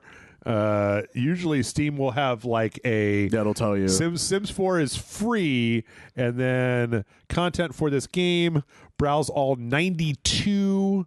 No, that's not really what I wanted. I wanted to see all. It usually is on the bottom, right? $898.89 to add all DLC to cart. And that's because it's on sale right now, by the way. Yes, and most of those are on sale. Some of them are free, and the base game is free. Yeah. So almost $900 for all the content of The Sims 4. Eat all the dicks. You can eat the entire bag of dicks that I have right here. It's insane. That's so stupid. Yeah. Anyway, on to the trailers. Michael, you'll never guess what has a new update. Oh, for fuck's sakes. It's No Man's Sky! Guys, you could stop, man. So this is the Worlds Part 2. I don't know if you were only discussed Worlds Part 1, but the big thing that's happening, Sean Murray actually has a video explaining this, is that the current No Man's Sky and the No Fire or whatever it's called, the new one that they're making, are built in the same engine. So every time they do an engine update, or every time they figure out how to do something interesting in their new game, they backport it into No Man's Sky. God damn. So they've got gas giants now that are 10 times as large as the largest planet. And actually, if you have like all kind of like super high tier shit, you can actually go into them and get resources and stuff. The oceans are now super, super deep. Like you can actually do deep sea diving expeditions. Crazy. The water now reacts to like physics that go on top of it. There's like a new ship, and I think there's some other new stuff that's in there. But yeah, they keep expanding it. And at this point, it seems like they just have like a couple people left on No Man's Sky. And every time they figure out how to do something in their new game, they're just like, okay, we'll put that in there too. What the fuck? We make a new trailer and everybody will go buy it and we'll get another $80. It's fucking crazy. They've redeemed themselves 100 times over. Yep. And they just keep doing it. So they got some new lighting tech that's in the game. Yeah.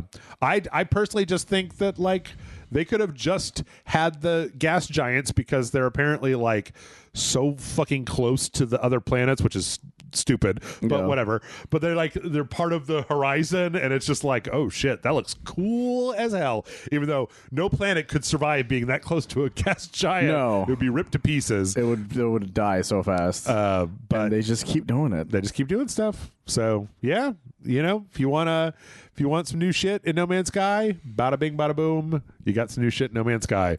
Like how great must it be to be a No Man's Sky fan? They just it's like the one game in the world that just keeps winning and giving you new shit for free all the time, and you're like, damn it, why isn't Elden Ring like this, for fuck's sake? Why is no other games like this, period? Yeah. Like, that's the thing. There's so many games that if this was just the way they were, I would still be playing them right now. Absolutely. So, yep.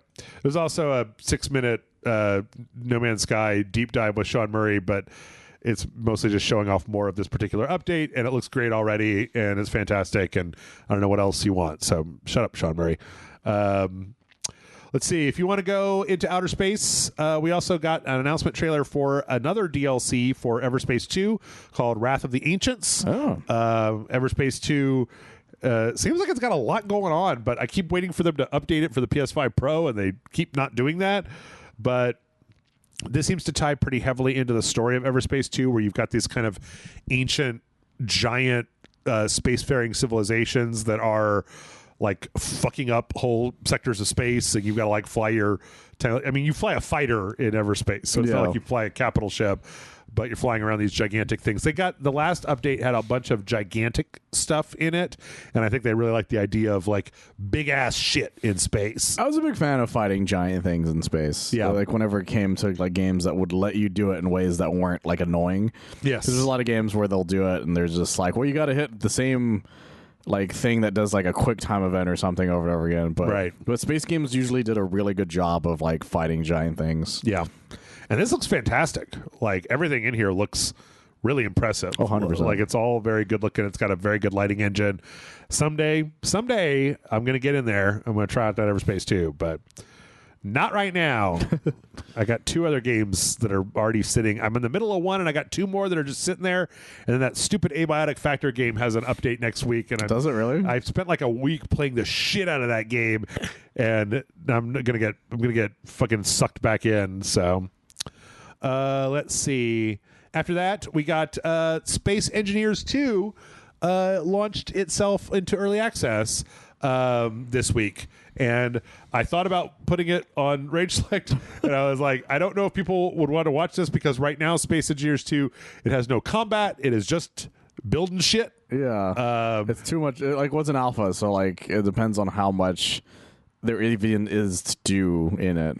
It does, though, have, like, I think the first Space Engineers was pretty cool, but this one, the parts look a lot less like modular. Yeah. Like it's a little bit more cohesive when you build something. Like it's got a lot more kind of like rounded edges and stuff.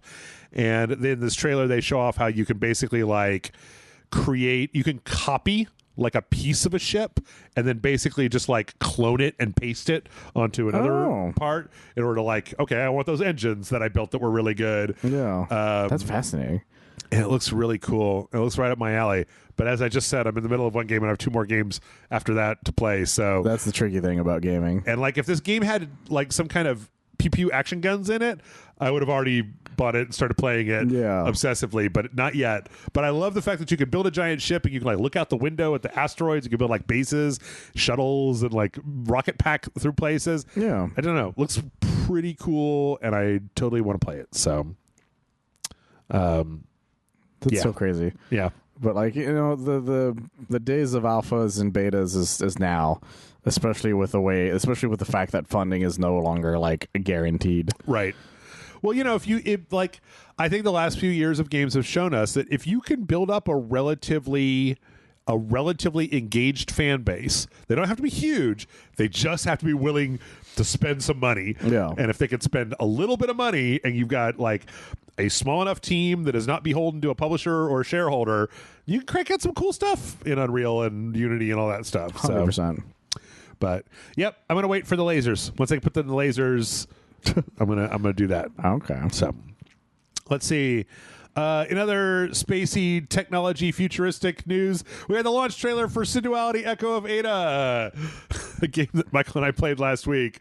This trailer doesn't even look that much more exciting than what we did. The funniest thing about this trailer is that it mostly focuses on the waifus and husbandos, and it doesn't have very much like actual mech combat. It's got a lot of like anime girls and boys posing and jumping and like base rebuilding, and it's like, oh right, this is why I didn't like this game. Yeah, like it showed what the base looks like eventually, and I'm like, oh, that looks like it would have taken a lot of fucking work to do. Yeah, but then like, where's the mech combat? This is the launch trailer. Where's the part where the mechs are shooting at a thing? And it's like they're not showing it because that part's kind of boring, or at least it was in the first 2 hours of the game. So like it showed off part of it, and it didn't look that much more interesting than what we already did. Yep.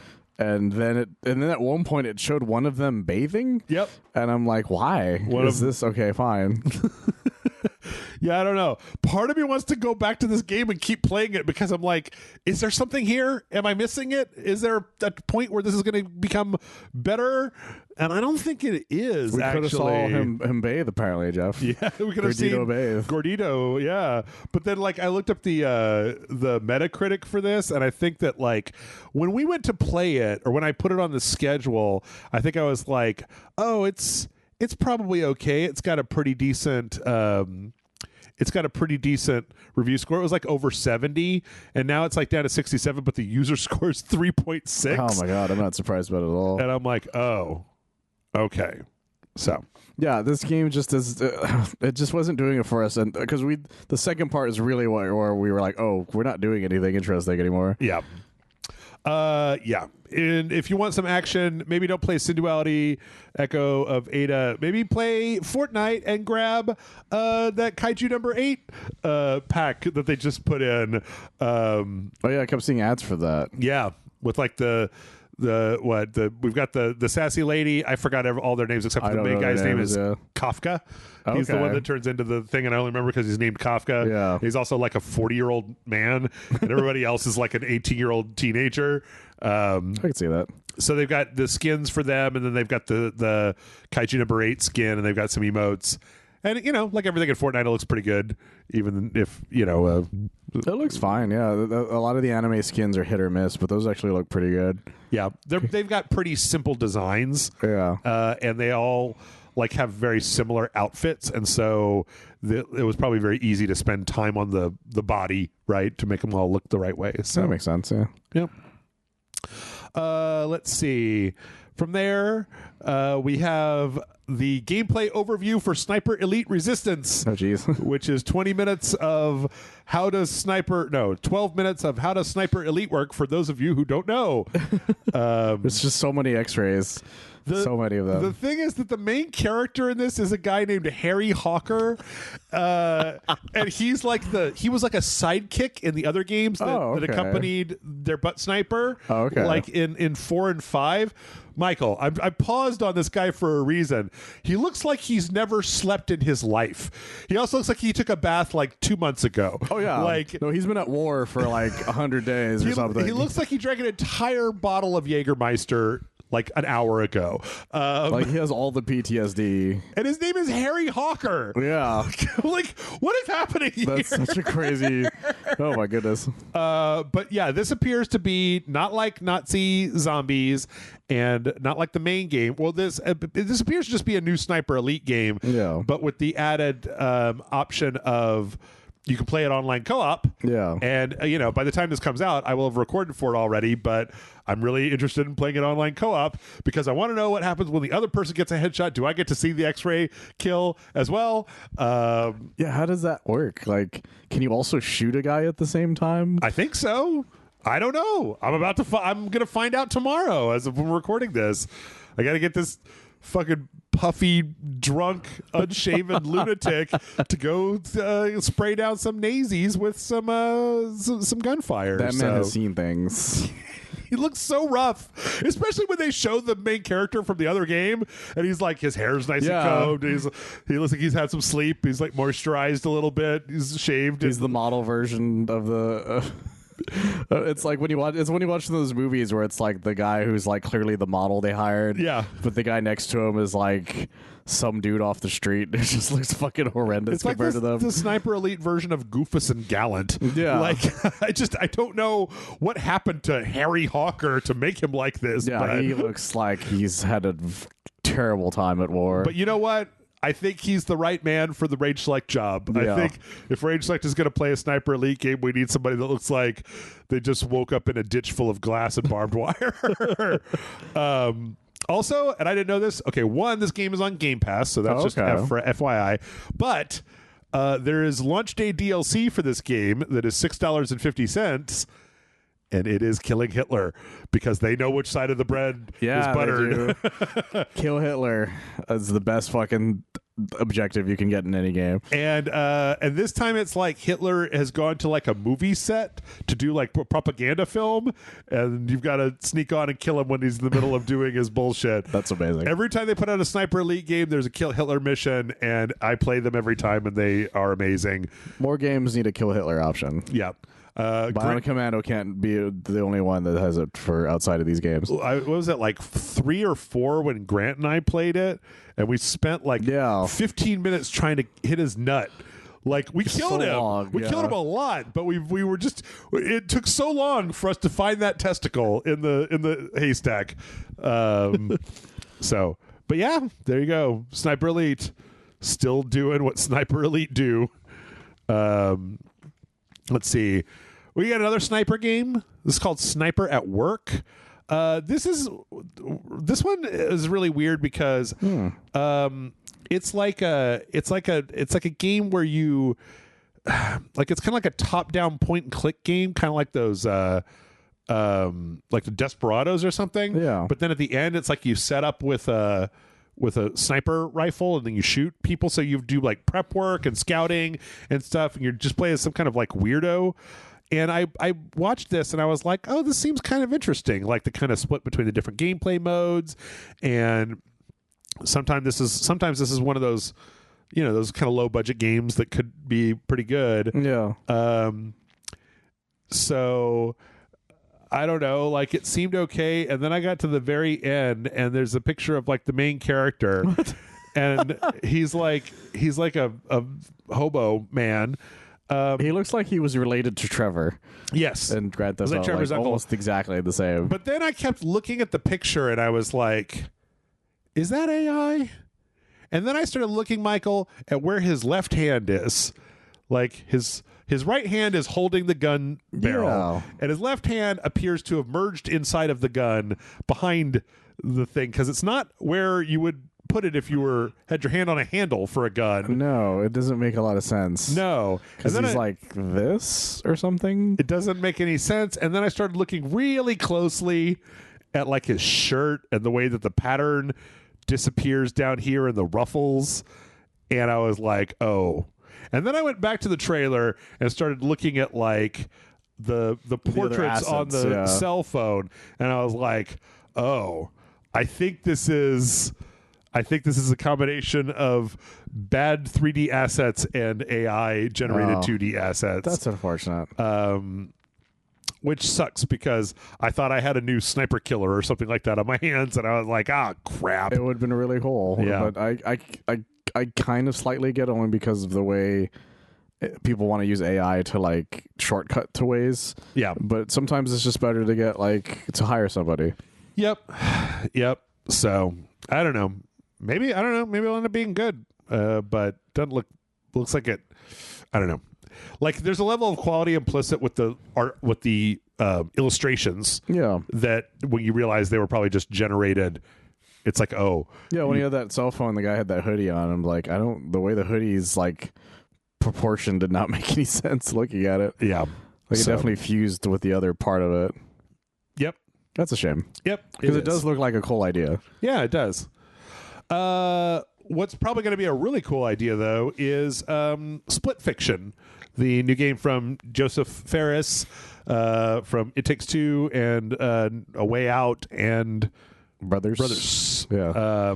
We keep wanting to say Two Brothers, and we know that's not the name of it. Two Brothers. Yeah, no, I remember when they announced this at the Game Awards, and everybody's like, "Oh shit, I'm excited as hell." Yep. It's two ladies, and they're bouncing back and forth between stories, and half the stories are sci-fi, and the other half are fantasy, because one of them is like a sci-fi writer, one of them is a fantasy writer. They put out this new gameplay trailer showing some interesting stuff, showing these kind of like power suits in this futuristic area, and then this kind of medieval area where they can transform between, like, one of them is a fairy, the other one's like kind of a giant like werewolf monster. Oh, that's fun. Or a gorilla monster, and they all have different powers. They also kind of talked about how each level is going to have a series of like these optional little like portal gates that you can go into, and then each one of those portal gates will lead to yet another different world with a different gameplay thing into it that you could just do. That's like a little snippet, so it's not a whole level built around it. It's just like, these are the ideas we didn't want to use, like basically a sandworm, or like jet ski off the back of a train, or fall from orbit. But then it would like just take you back to wherever the main thing was doing. They're just like micro challenges. That's kind of fun. And I'm like, this man loves making people make gameplay mechanics. He really does. That's his thing. No other developer in their right mind would be like, we're going to make a game and we're going to use each gameplay mechanic once. We're going to develop a whole shooting system, and then we're going to use it for 5 minutes, and then we're going to have a whole swinging system. We're going to use it for 5 minutes, and they work really well every time. Yes. It's an absolute madman. I think it looks great, and it's coming out March 6th. I'm surprised at how quickly that's coming out. Me too. I saw that, and I was like, oh, right, March in 9 months.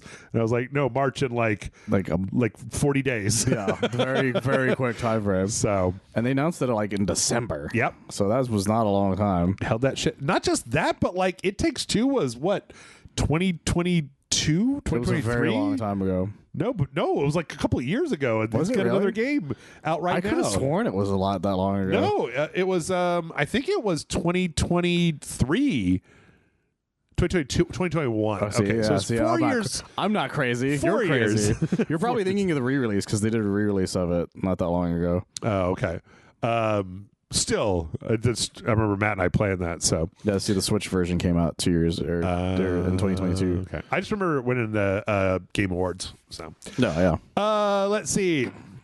Speaking of crazy shit, Ghostbusters Spirit Unleashed is added. Still getting updates. Is getting a new update, and they're adding in a new problem, and that problem is the boogeyman. Yeah, this is a boogeyman, guys. Yep.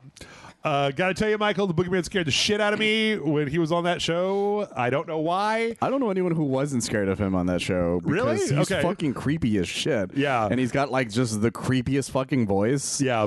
And mostly his first appearance, because I know he showed up again later and it wasn't as terrifying. Mm-hmm. But it's the fact that he's just so fucking creepy, and that like immediately the shit just does not work on him. Yes. You're like, oh, this is just not this is not a fun time. This is a problem. I don't know. It's just I saw that and I was like, oh, my childhood. Ouch. It's coming for you, Jeff. Yeah. Yeah, no, it's I was very shocked that this had happened at all. Yeah. And I was like, oh, that's kind of fun. He's got that big head. Yeah. He's a really great design. Yeah.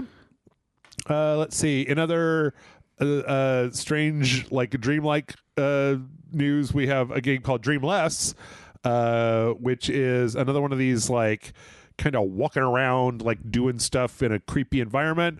But it's funny because the trailer starts out with just kind of like walking around a house, and the longer it goes on, the creepier shit starts getting.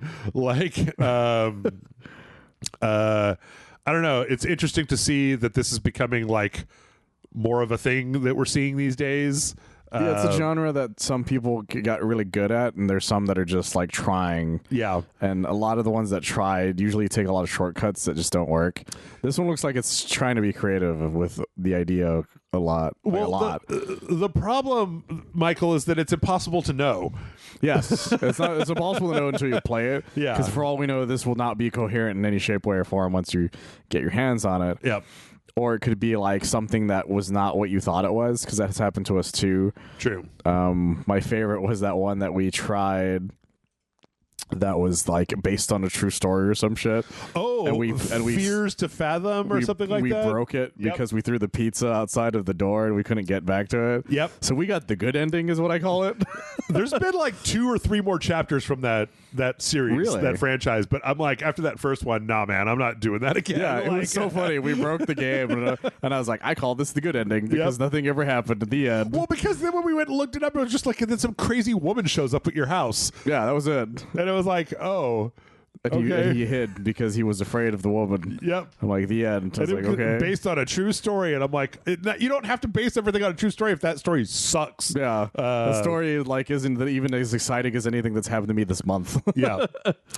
Let's see. From there, we got a publisher reveal trailer. Oh. This is a game called Repose, which is like kind of a roguelike, but it's all this kind of 1-bit, like black and white pixels only thing. This is fascinating. And it's got like some music, but not like a shitload, or no, some like animation, but not like a shitload. But what is there seems kind of interesting. It's a real throwback to back when I used to play games on like a Mac back in the old days. Yeah, I was about to say, it reminds me of those old, like, because it's the way that the colors are. Yeah. Because it's like mostly blues.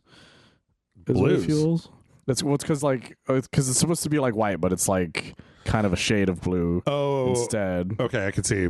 It just looks gray to me, but I don't know. Well, it might just be my color blindness. I'm not 100% certain. Yeah, but it's got like a different. It's not just white and like black and white. It's like it's got a very distinct way of trying to make shadows and like a different kind of look, and it looks great. Yeah, it looks very interesting, very creative in a way that I haven't seen before, and it looks kind of weirdly creepy. I don't know. It's almost like you're like in like a spaceship or like a server room or something. You've got like glow sticks and there's like monsters, and it's very, very bizarre. Very bizarre. I definitely want to see more of whatever this is. Yeah, me too.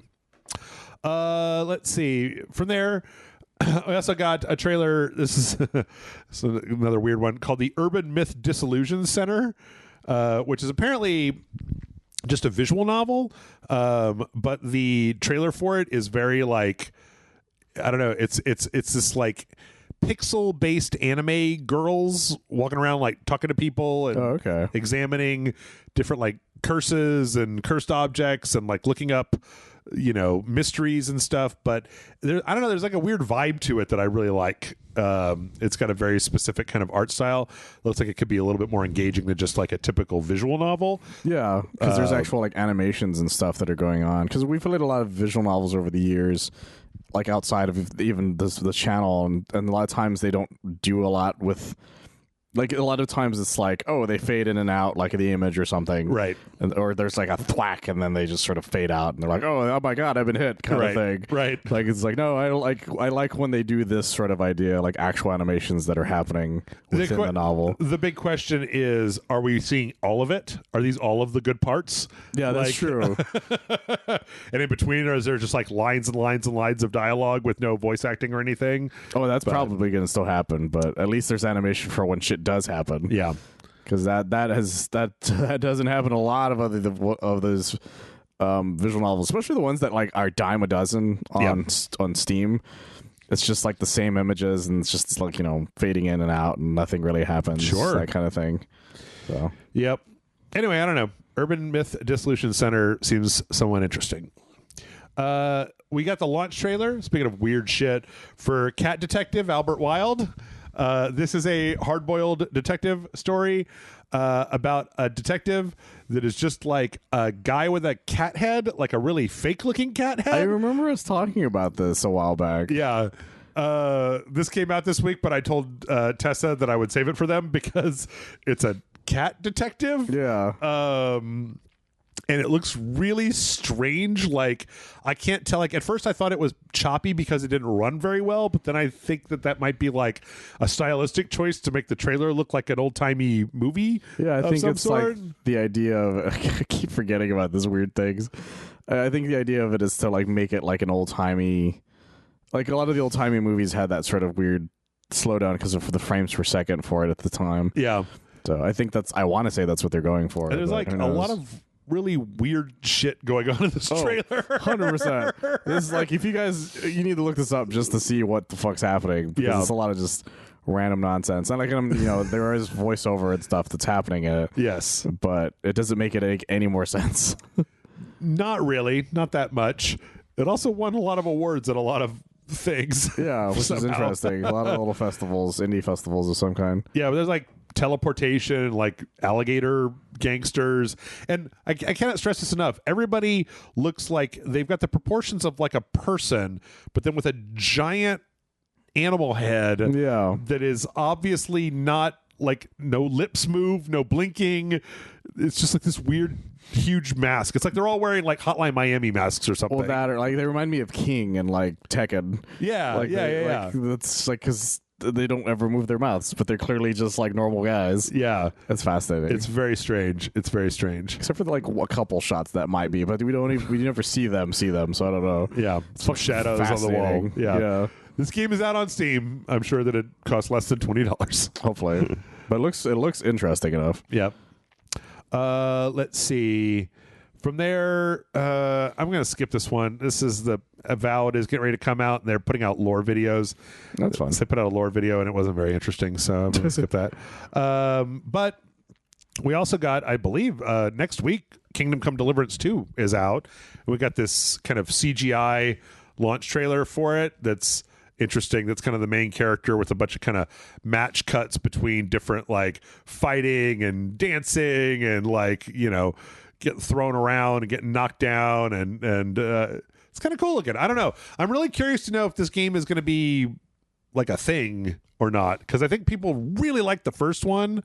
It's tricky because the first one didn't do well that I remember, but then everybody's like, "No, it did great." I'm like, well, "How?" I remember people going back and forth on it for a while. It could have been a slow burner. It could have been one of those ones where like once it started getting around that it was good, like it just kept like it didn't take off immediately, but it just never stopped selling for the entirety of its life. I think that's what ended up happening with it, because it was a lot of YouTubers and stuff really, and a lot of people who love this type of era, if that makes sense, also were really into it.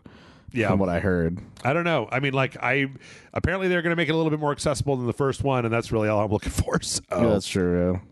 Yeah. Let's see. We got a teaser for No Rest for the Wicked is getting an update called The Breach, which basically is just the trailer is basically a slow zoom into a really creepy looking dude with fucking worm face, and like his arm splits in two, and it's got like teeth on it. That's a fun design, at least. Yeah. There's going to be a big update to this, or there's going to be a big. They're going to have their own like conference in early March, where they're going to show off more to it. But they wanted to kind of show it off. They also put out a little statement where they apologize for basically like going radio silent for 8 months. I didn't even think about that shit. So that's crazy. I still am interested in this game, but I think I'm still going to just wait until it's all the way fucking done, because we tried to play it that one time and it was like, this is half baked. It was. I love the character designs, but I don't really want to get into this until it's all the way done. So yeah, hopefully. Yeah. We'll see how that goes. Let's see. We got the launch trailer for The Stone of Madness. This was really weird. This got really good reviews, but I kind of skipped it this week. So this is made by the people who made Blasphemous, the game Kitchen. Oh, okay. It's one of those kind of tactical Desperados, shadow tactics games where you're like, you kind of top down clicking on people to do stuff. Yeah. But it's about 5 people that are trapped in this monastery, and they're all trying to escape, like an oppressive monastery where people are being like punished, and like one of them is a priest, and one of them's like a little girl, and one of them's like a lady who's kind of like a violent sinner, one of them's like this big guy who can move stuff, one of them's a witch. The interesting thing here seems to be that they can work together to like kind of get around traps and escape the guards and stuff, but the weird thing is that they all have psychological hangups. So if they're too close to certain objects, their sanity meter will start to go down. And then if they lose their sanity meter, then like they're out of action. Apparently this also has a really complex like kind of clockwork of actions that are always happening in the background. It's like the Hitman-y type idea. Right, but it's complicated. I don't know. Part of this trailer says like every day you got to do something different because things will change to react to the things you did the previous day. And I'm like, oh, okay. That's fascinating. So, yeah. And it's got this very strange like kind of cartoony style to it. that is like this lady's afraid of fire. So you can see the little blue line when they're close to fire. It like makes them like insane. So that's fucking fascinating. Very strange. I don't know. We might check it out at some point, but starting to get a little bit of a backlog on RageSelect too. So really briefly, we're low on time. Botany Manor got launched on the PlayStation. Botany Manor is charming. Botany Manor is incredible. Very charming. Botany Manor is about a 4-hour long game where you got to learn how to grow some plants and discover what your aunt was up to in her past. It's great. I recommend everybody play it. It's really a fun time if you're into what I just said. It was very well received at the time. Yep. And then last, Switch Online got some new games in January. One of them is the SNES Fatal Fury 2. Yes, I did fuck with it actually not too long ago. Really? Because I was fucking with my Switch recently, and it was like, hey, you want to play Fatal Fury 2? I was like, do I? Yeah, I thought I would put this in just for you. It's still fun. It's still a fun game. It's that Super Ninja Boy, which, I don't know, it's like an RPG with ninja guys. Literally never heard of it until I saw it on there. And then this third game called Sute Hakun, which was never released in the West. It's like a puzzle game where you play as a little guy that's like you like take colors and you put them in places and it makes things move differently. It's just like a little puzzle game. It's kind of neat looking though. Yeah. So yeah, all that happened. Let's see. PlayStation Plus announced their February games, and I'm going to give it a big fat thumbs down. You don't like Pac-Man World, Jeff? Nope. As opposed to this month, it was Need for Speed Unleashed Remastered, Stanley Parable Ultra Deluxe, and Suicide Squad Kills Justice League. And I know a lot of people probably don't like Suicide Squad, but hey, at least you could try it for free. That's true. And those other two games are fucking bangers. So I don't know, I don't know. I remember people kind of liking High on Life before the thing happened with the guy. Oh, yeah. So people yeah, might February, like that one. Payday 3, High on Life, and Pac-Man World Repack. For you guys who are big Red Letter Media fans, there's an area in High on Life where it's just the people from Red Letter Media are watching a movie. Oh, really? So you can just sit there and watch an entire movie with them. Yeah. The entire it's fucking crazy. It wasn't even the stuff that happened with Justin Roiland. It was more just like it just wasn't as interesting. It kind of wore out its welcome a little bit. Like the idea of the guns doing that Justin Roiland thing. It's like be careful what you wish for. That's true. Yeah. It was a lot of weird shit that because I remember talking to people who even like the game. They're like, "Did you ever finish? Like, I don't even know how it ends." Kind of thing. Like I didn't finish Trover Saves the Universe kind of for the same reason. I did finish that one, but that's because that game at the time it hadn't worn out its welcome yet for me yet. Yeah. But I feel like I feel like I can't go back and do it if I wanted to. Here's a weird one. Destiny is getting Star Wars skins, but they're just like trooper skins. Okay. So like Stormtrooper, Clone Trooper, like Imperial Guard. I'm like, oh, so not like Jedi robes or anything, but like do you want to be the Stormtroopers are the bad guys, right? Like it turns out that the Guardians of Light were just the precursor to the Empire. Right. I don't know. It just seemed really weird to me. It turns out the Traveler was a Death Star the entire time. Because they're good-looking skins. No, they're great-looking skins. But yes, they yeah. I don't know what else to say about that. Also, I don't know if you saw this, but one of the skins is for the Ghost, and it's a Death Star Mark II. Oh my god! With the little ridges in the side and I love everything. that. I'm like, that's ridiculous. Okay, the Stormtrooper looks great, but again, you're a Stormtrooper. Yeah, that's so fucking crazy. It's very weird. It's just very strange. The baddies. Yes. Let's see. We also got the announcement of this probably should have been earlier up, but there was a game called Station to Station that was like a little voxel-based train game. Oh, I remember that game. Yeah, and they're making a sequel, or not a sequel, but just like a spinoff called Town to City. That's like a city builder, but with the same little voxel thing, where it's very cozy, and you just have to like build a little town, build a little village, provide for your little square people. And then it shall become a city. Yeah, so. Looks very cute. I like the idea that we're getting more just like aesthetic city builders out there. We need more of the less realistic of everything, and I'm happy that keeps happening. Yep. I don't know if I think it's supposed to be coming out sometime this year. So, let's see. Good for them. Speaking of games that come out this year, Endless Legend 2, which is a game that I always thought was very weird and underrated, is getting a sequel. Good for them. How long ago was that first one? It was a while. Endless Legend, let's see, did it say in here? Endless Legend 2. Oh, no, wait. Endless Legend 1, I'm sorry, was the first one. Because there was Endless Space 2. Okay, so it was Endless Space, and then Endless Legend, and then Dungeon of the Endless. Endless Space was 2012. Endless Space 2 was 2017. Oh, geez. Okay. That's a good while ago. The Legend one apparently was a very, very long time ago. Yeah. Then that team went and made that Humankind game. That is an interesting choice. I don't even know if anybody ever played that game. I always thought it was interesting because they made a few different games and they all were different genres. So they were all set in the same universe, but one of them was like a micro tower defense game. And then there was this one that was like a Civilization style game. And then they had like a 4X game where it was like, it literally showed you progressing your empire until it like spanned the stars. That's crazy. Yeah. So... And yeah, they're back with a new one. So keep an eye out for that.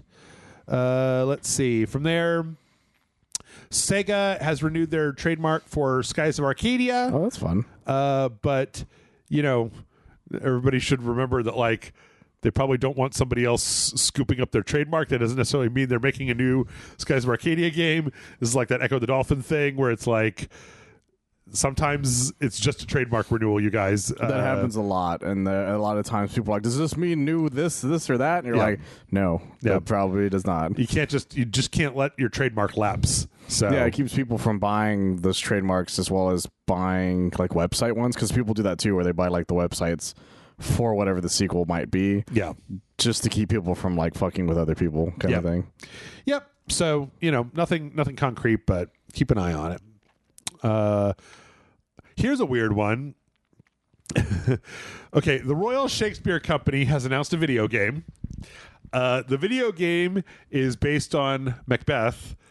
The video game is like her story, where it takes place in the modern day. So Lady Macbeth, it's set in Iran in the modern day. Okay. And the main character is an Iranian actress.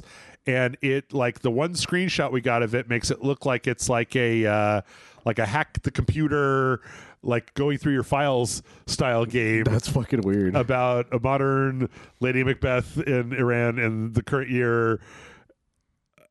Okay. Yeah. What? Okay. Yeah. No. I'm sure. Like, I liked her story quite a bit. So sure. Maybe I'll like this. That's a lot of words, but you guys are also. This is your first game, and you're really entering a very fraught. Like it's Sam Barlow and Wales Interactive. Yeah, they're doing things here. That's fucking. I don't know what else to say about that. Yeah. So cool? Yeah. Question mark? Yeah. I don't know. Could be interesting. Could be some bullshit. And it's supposed to be coming out also this year. So okay.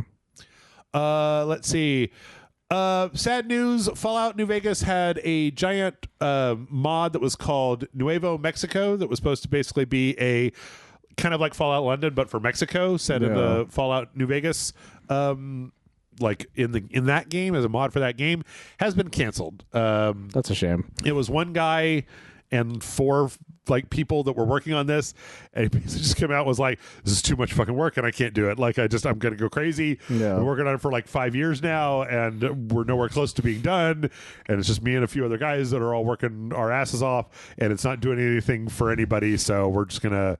Well, that's the thing when you're like, I'm gonna make a game about London. I'm like, oh, London's not that large, but you're like, I'm gonna do all of Mexico. You're like, are you fucking insane? Yeah. The thing that I don't know if I put it on I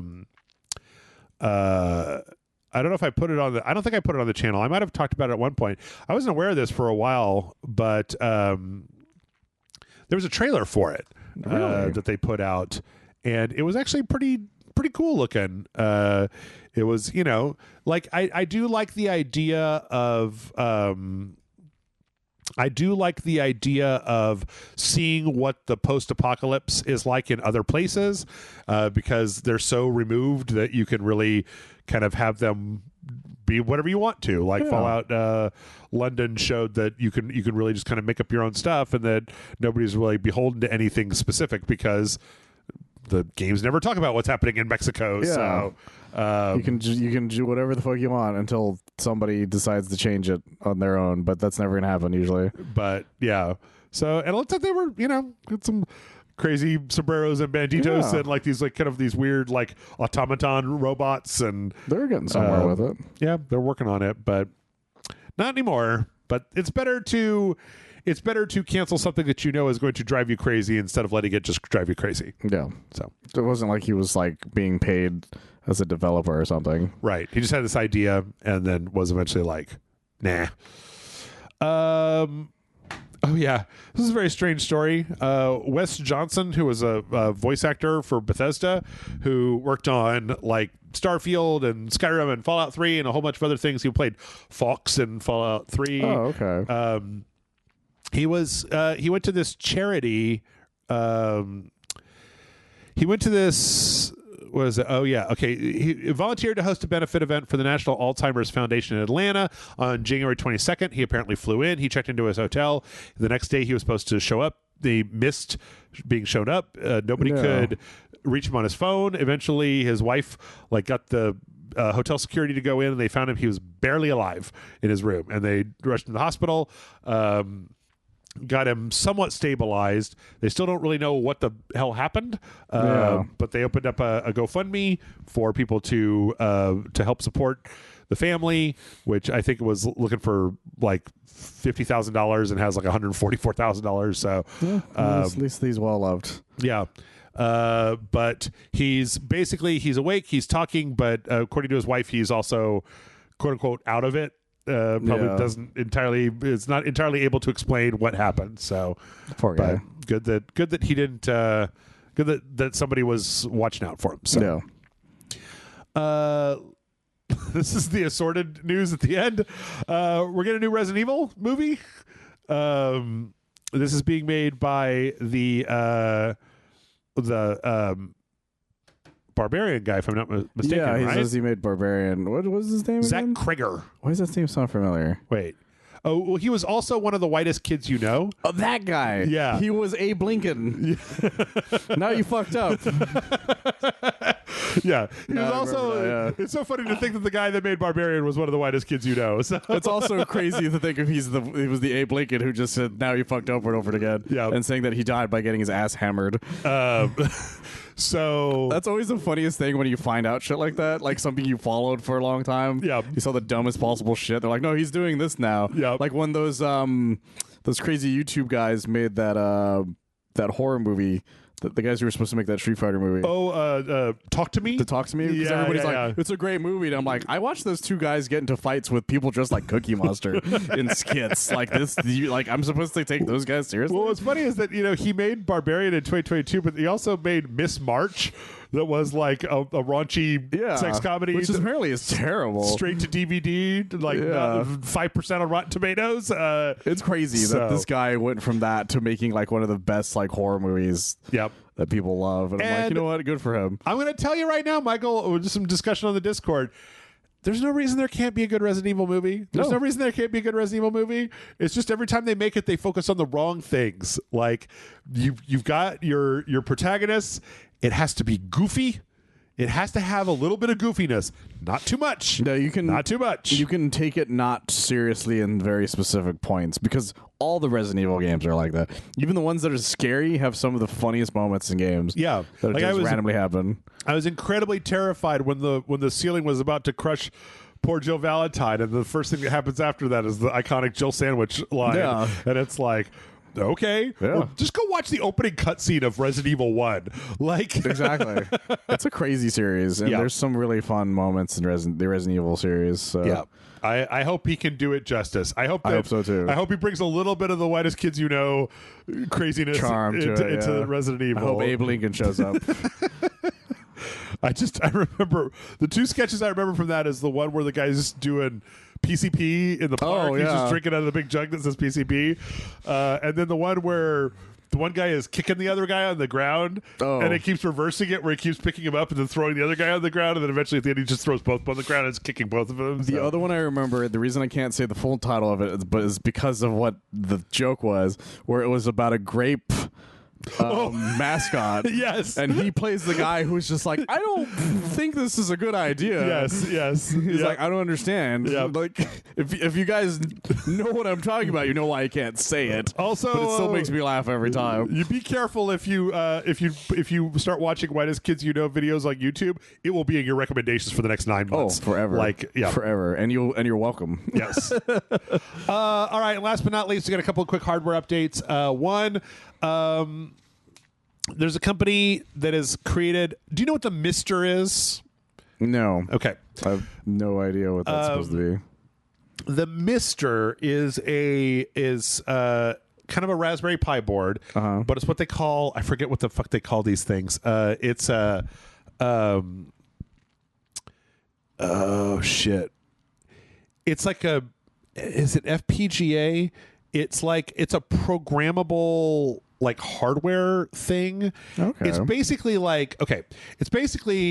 a set of hardware that instead of doing any kind of software emulation, you can program it to emulate the actual hardware of a console.